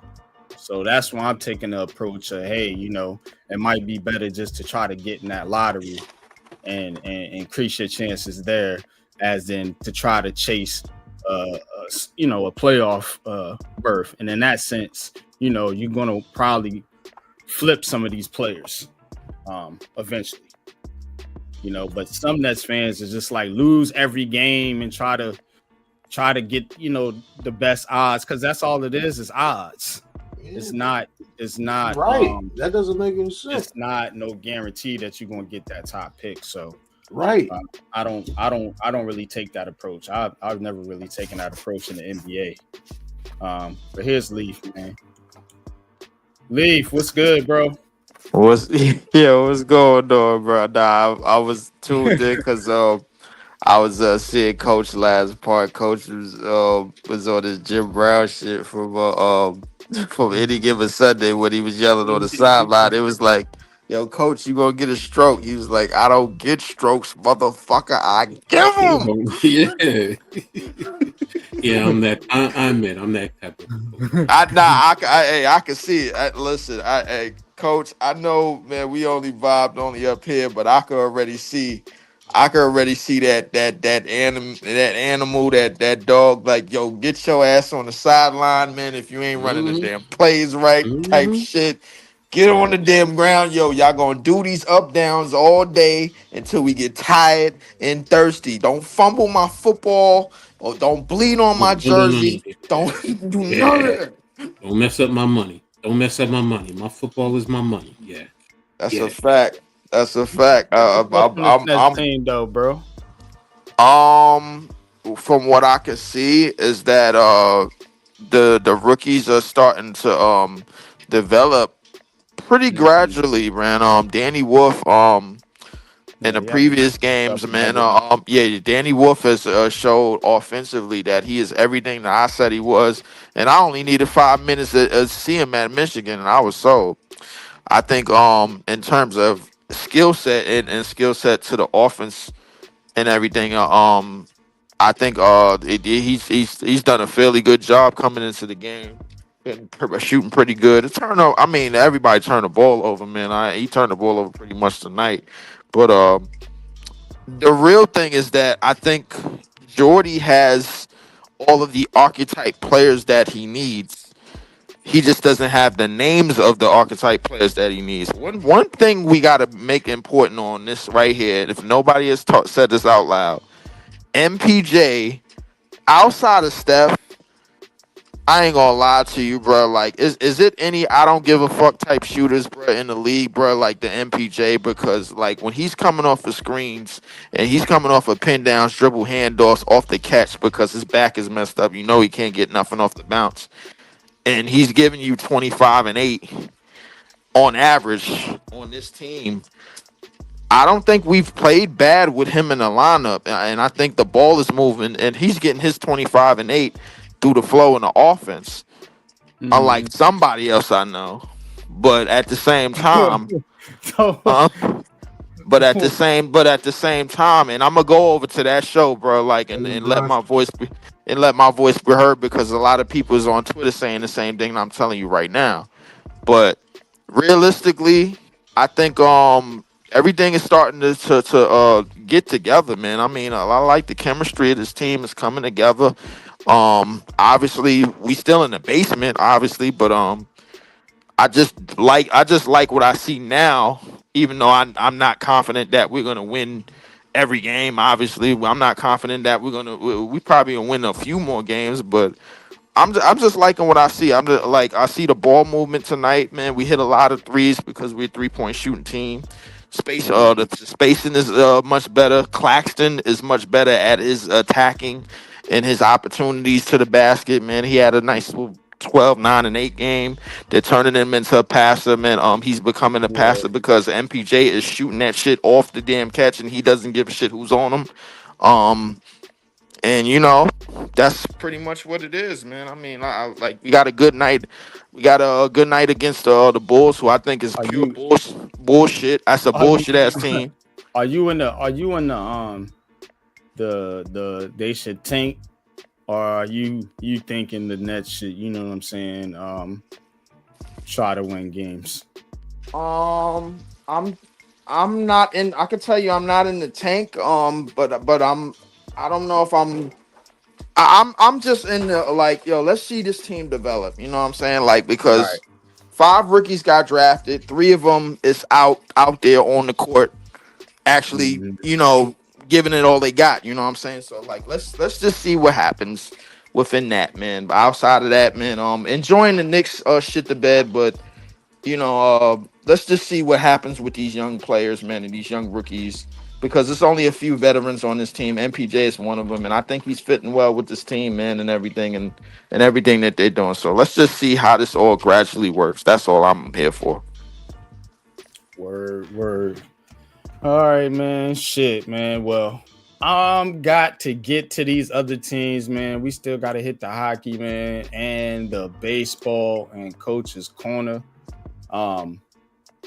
Look, man. One last thing on the Nets. Hey,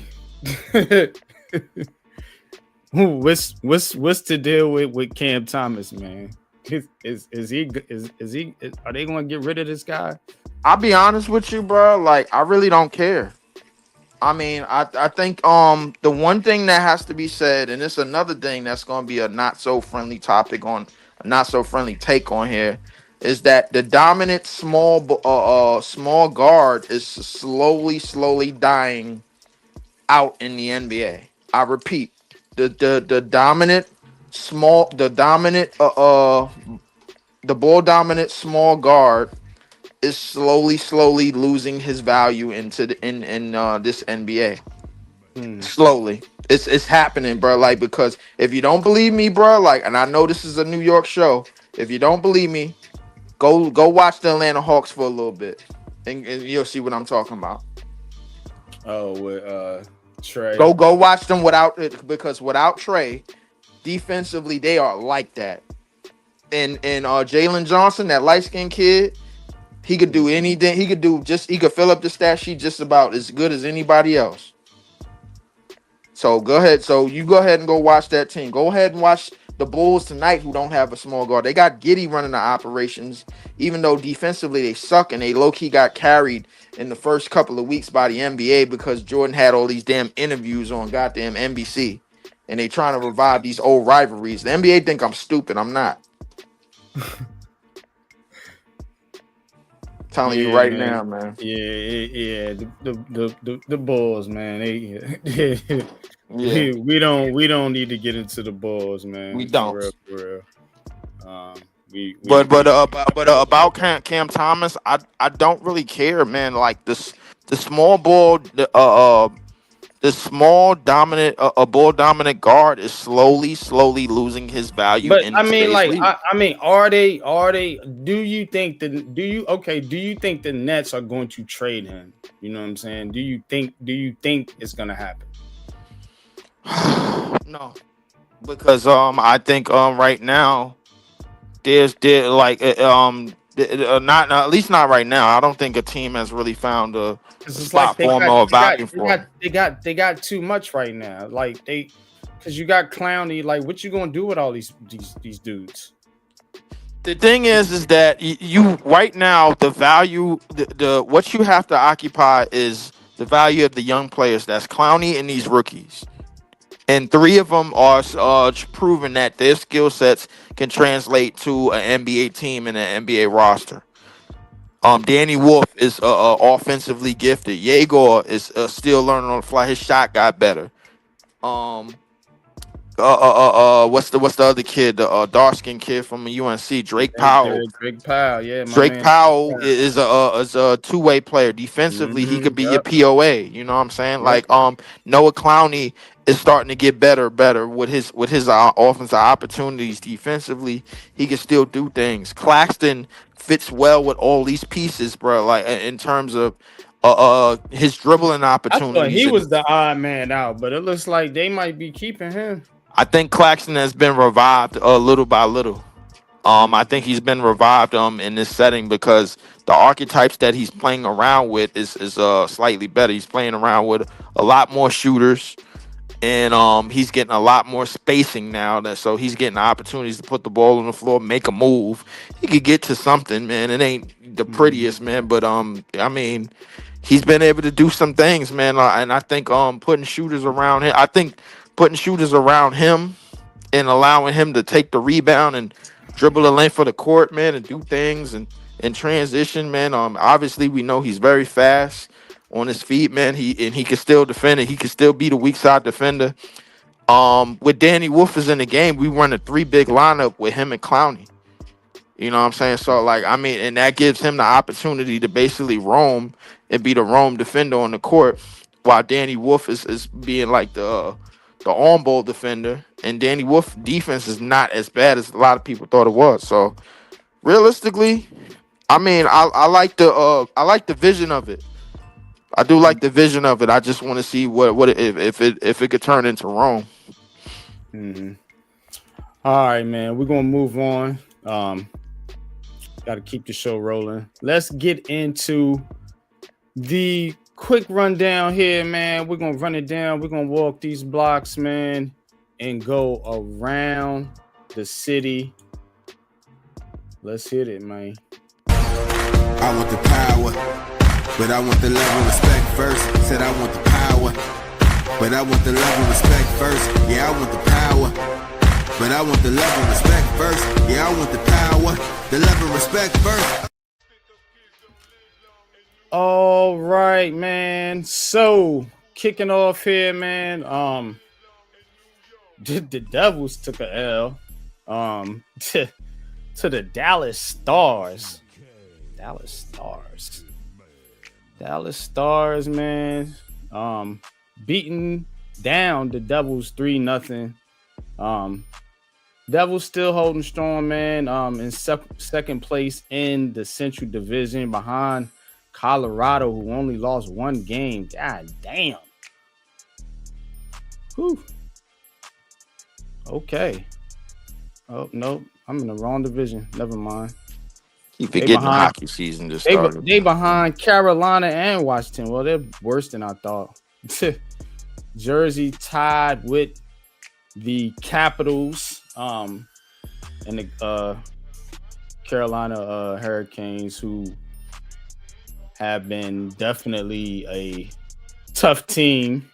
And as you can already look, Islanders and Rangers down there near the bottom. Man, these New York teams, bro. Try.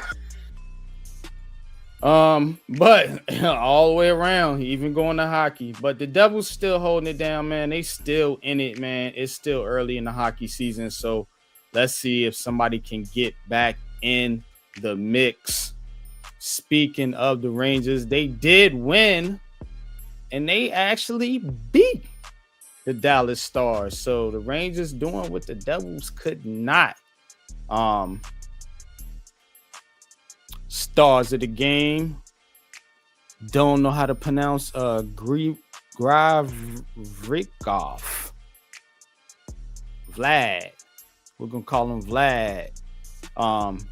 And Igor Shesterkin. I think that's how you pronounce his name. But that's the goalie. 24 saves on the night for the Rangers. Yeah, Rangers. They got to get it together, man. Rangers should be a better team than this. 14-12, only 3-8-1 at home.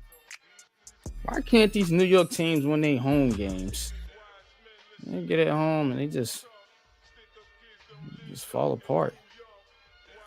Man, that's like asking why women don't listen.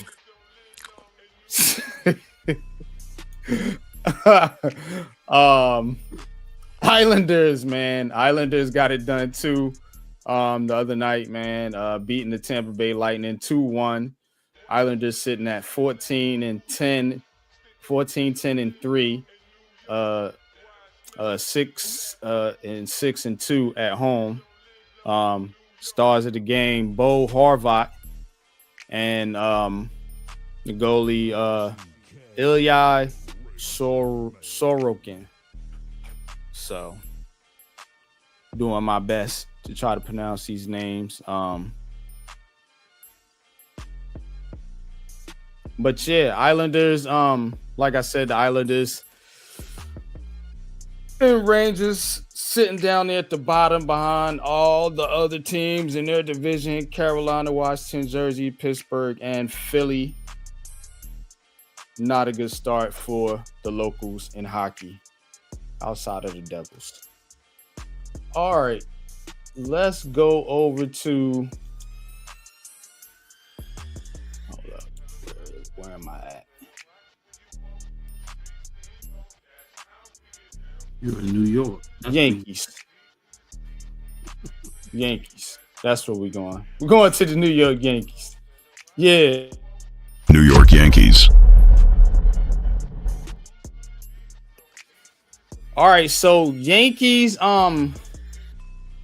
still trying to work out this Cody Bellinger deal. Trying to get a deal with Cody Bellinger.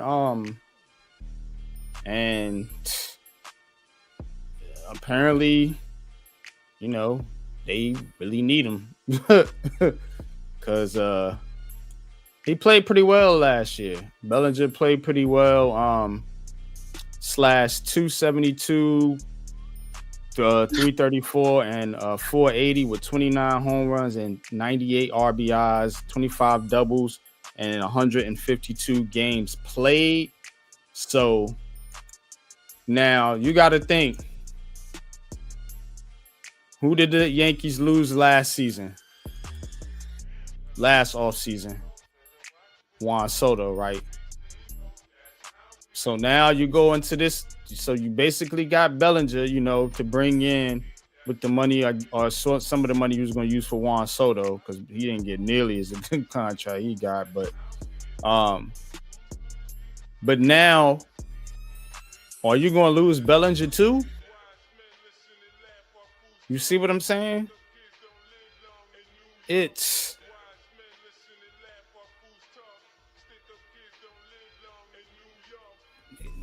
they not keeping it together now, bro. You see what I'm saying? They're not keeping it together now. What's your thoughts? It's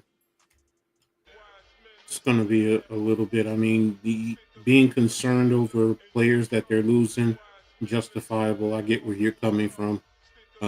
You lost whatchamacallit to the Mets today, also the pitcher. I'm gonna get to that. So, you know, what's going on? I'm looking at it as more of players just using this team as a money grab. That's what it looked like, don't it? Yeah, it's just, you know, I mean, they're not trying to be here to to win in a sense. They just want to be here so they can get paid. And if that's what Cashman is building, all right. If that's what Steinbrenner's letting Cashman build, all right. You're just going to be competing, and look, I'm not saying they're going to be, down at in the toilets, but you want to be mediocre. You just want to get into the playoffs, maybe get to the World Series and lose to the Dodgers of all teams. Okay. So they basically saying here that there's a report that the Yankees aren't willing to pay the price that Bellinger wants. But Buster only, I guess, shot that down. But one evaluator said the Yankees could go on with what they currently have. They did retain Trent Grisham, and they would be basically committing to Jason Dominguez, the young player, 22-year-old. But I don't know if you want to go into the season with that, bro. You know what I'm saying? Like, I don't know.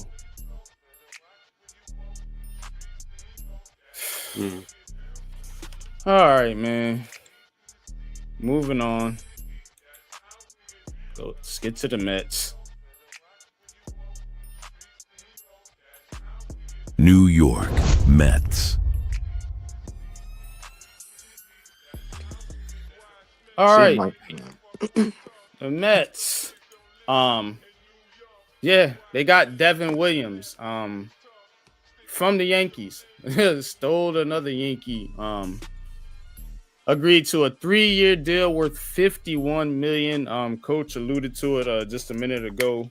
So he switches New York teams, and he's going over to the Mets. The Mets still don't know what's going on with Edwin Diaz, so they went and got Devin Williams. And they could possibly still bring Diaz back, but we'll see. But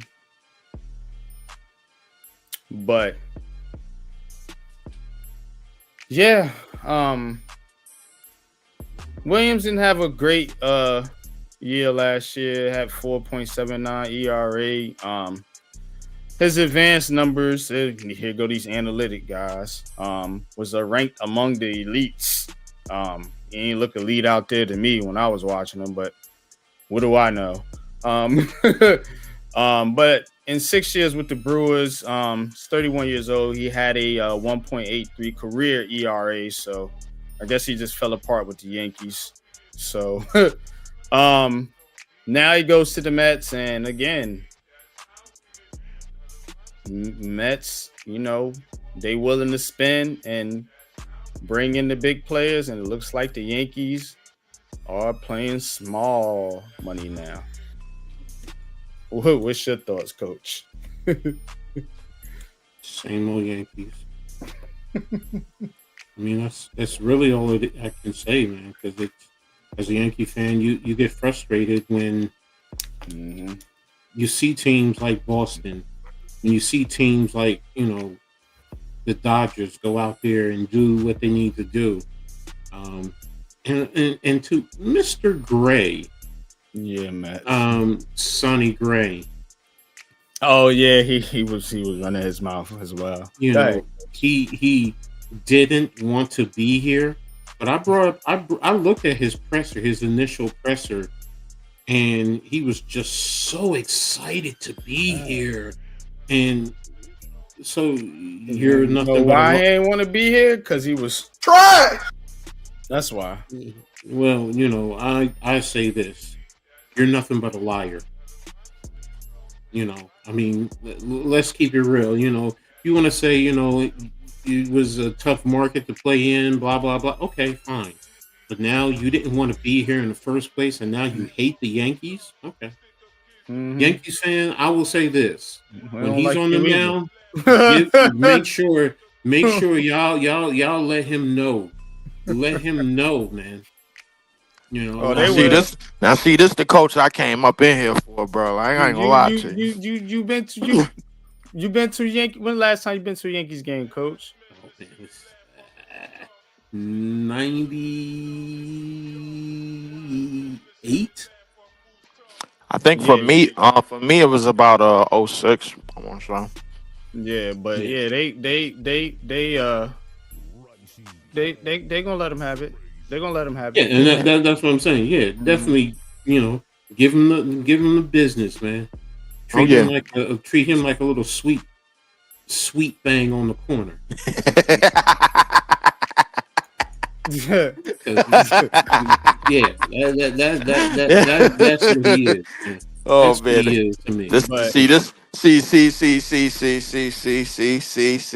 This the coach that I came in for. I came up in the damn live, and I heard him carrying on in the football section of this shit. He being light right now, but I already know. I already know what he wants. I already know what he wants. Yeah,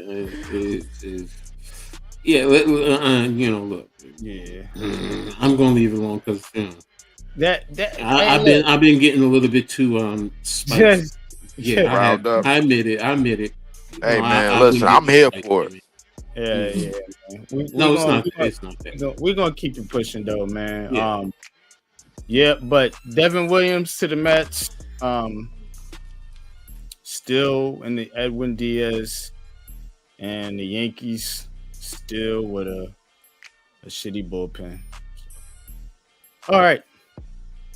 That is going to wrap it up for Around the City.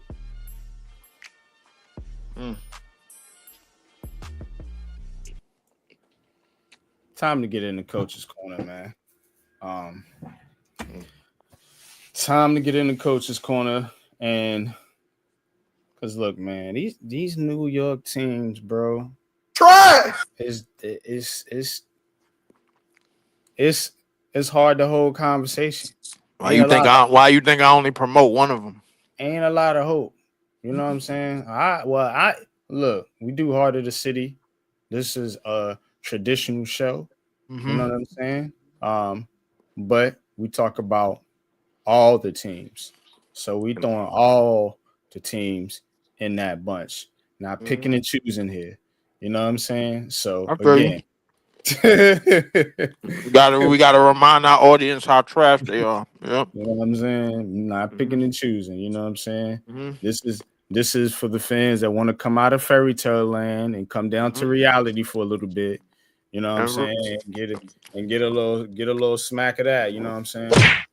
And realize collectively, bro, like all of the damn teams is lower than Oscar the Grouch. Mm-hmm. But coach, man, you got what was that? You got Coach's Corner queued up. Mm-hmm. All right, man. Let's Go ahead. Let's fire it up.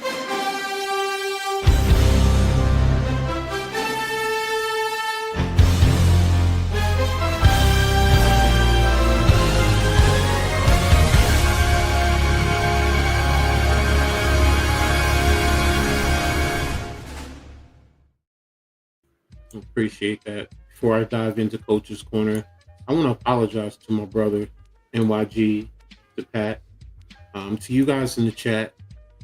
Seriously, anybody who knows me knows I don't subscribe to the N-word.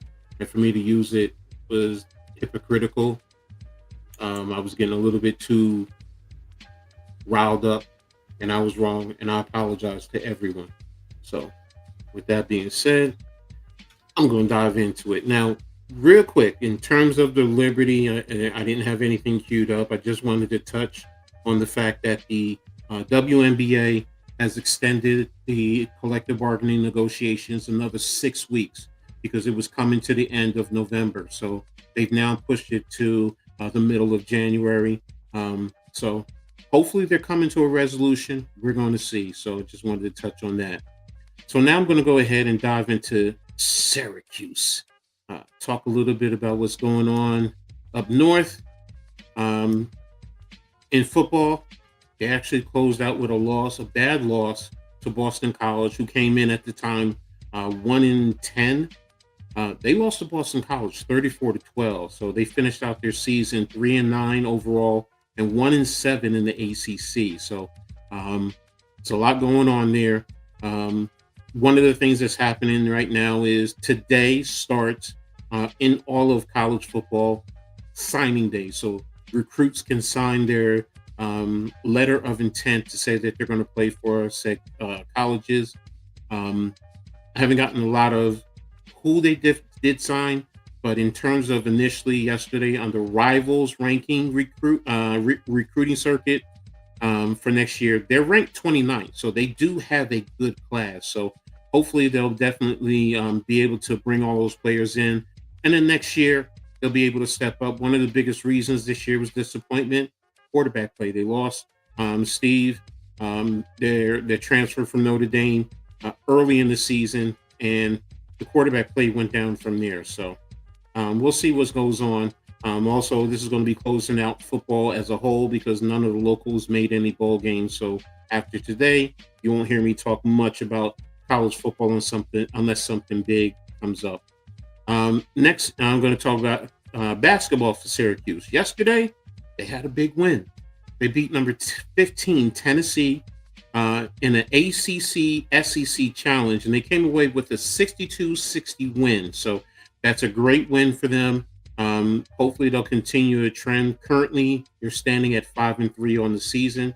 The women, they're facing Auburn tonight. I don't have any updates as of yet. So I think they started at around 8:00. So I haven't been able to do some research. On Sunday, they're going to be traveling to Dallas to face SMU. And right now, they were 8-1 overall on the season. So that's going to close it out for Syracuse. And now I'm going to move on to the Tri-State legends. And the one I'm going to talk about is Jim Valvano. And I'm doing this in honor of ESPN's Giving Tuesday for the fight against cancer. So Valvano played sports, high school sports, actually in Long Island. He was a 3-sport athlete at Seaford High School in Seaford in Long Island, graduating in 1963. He then went on to play at Rutgers, played point guard for Rutgers from 1964 to 1967. He helped Rutgers finish third in the 1967 National Invitational Tournament, or NIT. He was named Senior Athlete of the Year at Rutgers in 1967. He then began his coaching career at Rutgers as a freshman, a coach, and an assistant on the varsity. He was also an assistant coach at Connecticut. He also has held head coaching positions at 4 schools in college: Johns Hopkins, Bucknell, Iona, and North Carolina State. He won an ACC tournament championship in 1983 and 87, regular season championship in 1985 and 89, and won the NCAA championship in 1983 versus the Houston Cougars. And that's the team that had Hakeem Olajuwon and Clyde Drexler. So they were a good team, also known as Fly Slamma Jamma. He was voted the ACC Coach of the Year in 1989. He served as an athletic director at Iona and NC State. His overall coaching record, 346-10. At NCAA, he was 209 and 114. Now, his NCAA tournament record was 12-8 overall. NIT, he was 0-1. He was also named the Arthur Ashe Courage Award in 1985. And one of the things he's most noted for is his fight against cancer and his never give up speech at the ESPY. So if you have a chance, listen to it. It's a great speech. And, you know, he was one who fought against cancer. And I know we all have been touched somewhere along the line in our families with someone who's, you know, we've lost them to it, or they've overcome cancer. So with that, I'm going to go ahead and move into the Princeton Den and start out with basketball. Their football season ended last week. Now, Princeton lost to St. Joe's from Philadelphia on Sunday, and they face Monmouth tonight, losing to the Hawks 63-58. Now, the current record is 3-7, so it's a tough season for the Tigers. On Saturday, they're traveling to Chicago to face Loyola of Illinois. Now, the women's basketball team, they defeated DePaul on Saturday and Seton Hall last night, and they have an overall record of 8-1. They're traveling to Tennessee to face Belmont University on Saturday, so hopefully they'll continue to trend. Now, moving on to Rutgers news. Now, in football, Rutgers suffered a heartbreaking loss to Penn State, 40-36. It was a game that they really had control. I mean, they had over 500 yards of total offense. KJ Duff, who made a spectacular one-handed catch. His catch even ended up on, I believe it was NFL Live the other day, against 3 other NFL team players who made spectacular catches, and he was one of the 4 that they spoke about. So now on the season, Rutgers, it's a disappointing season in Rutgers Nation. They finished at 5-7, 2-7 in the Big Ten. The defense is considered one of the worst in FBS and Big Ten history. Now, they started their recruiting. They signed 21 kids. 1 kid today decommitted and signed on with Georgia Tech. But they had signed another kid who was, they flipped another kid to bring him in earlier in the week. And it was the writing on the wall with him. So currently under Rivals, they're at 40. And on 3, I believe they're at 43.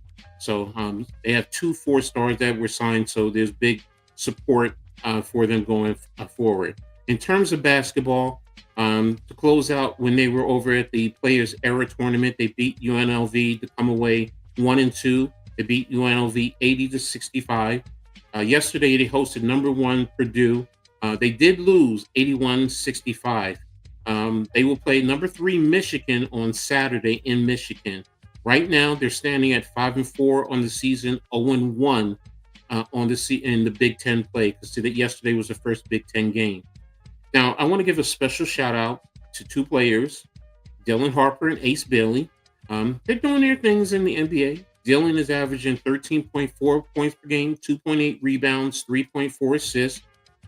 Ace is actually averaging 10.3 points. Dylan plays for San Antonio. Ace is playing for Utah. Ace is averaging 10.3 points, 3.4 rebounds, and 1.8 assists. So there you have it. In Rutgers women's basketball, the Lady Knights defeated Northeastern and St. Peter's to move to 7-2 on the season. They're hosting number 12, the Iowa Hawkeyes, on Saturday. So it's going to be a step up in competition. We're going to see what holds. In the closeout, I'm going to touch on Seton Hall.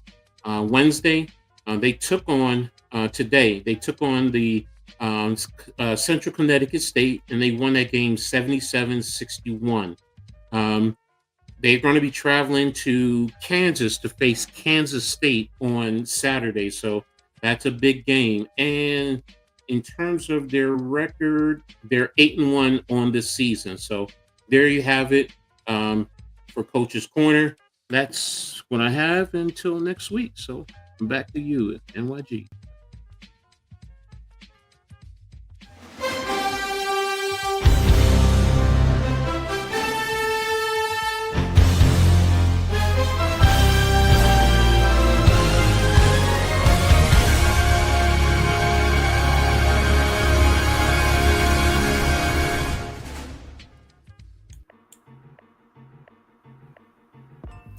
All right, man.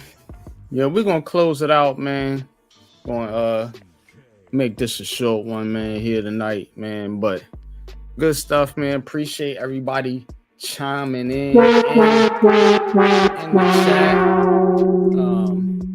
chat. But shout out to Met, shout out to Nick, shout out to Nimar. Appreciate y'all tapping in. with us tonight. Iman Perry, always in the chat. Appreciate each and every one of y'all. Danielberry Sports, Raphael.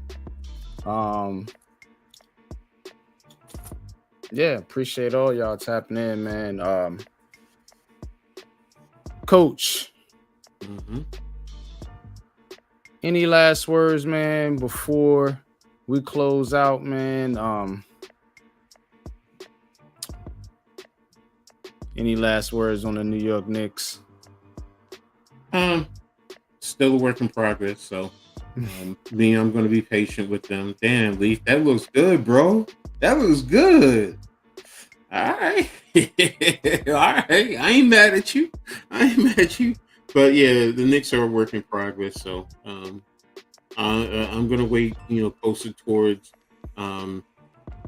trade deadline to see if they do anything, and then going into the All-Star break, see where they stand. Can they really step up and be on a higher level, because they do have the talent. I looked at the stats tonight. I mean, Carl Anthony did put up a 30-piece, but 30-piece and I think 18 rebounds. But again, it's against Charlotte, so I need to see that against the better teams, and hopefully they'll step up. So that's about it. All right, man. Leaf Diggy, man. Appreciate you joining the show, man. Any last words, man, before we close out?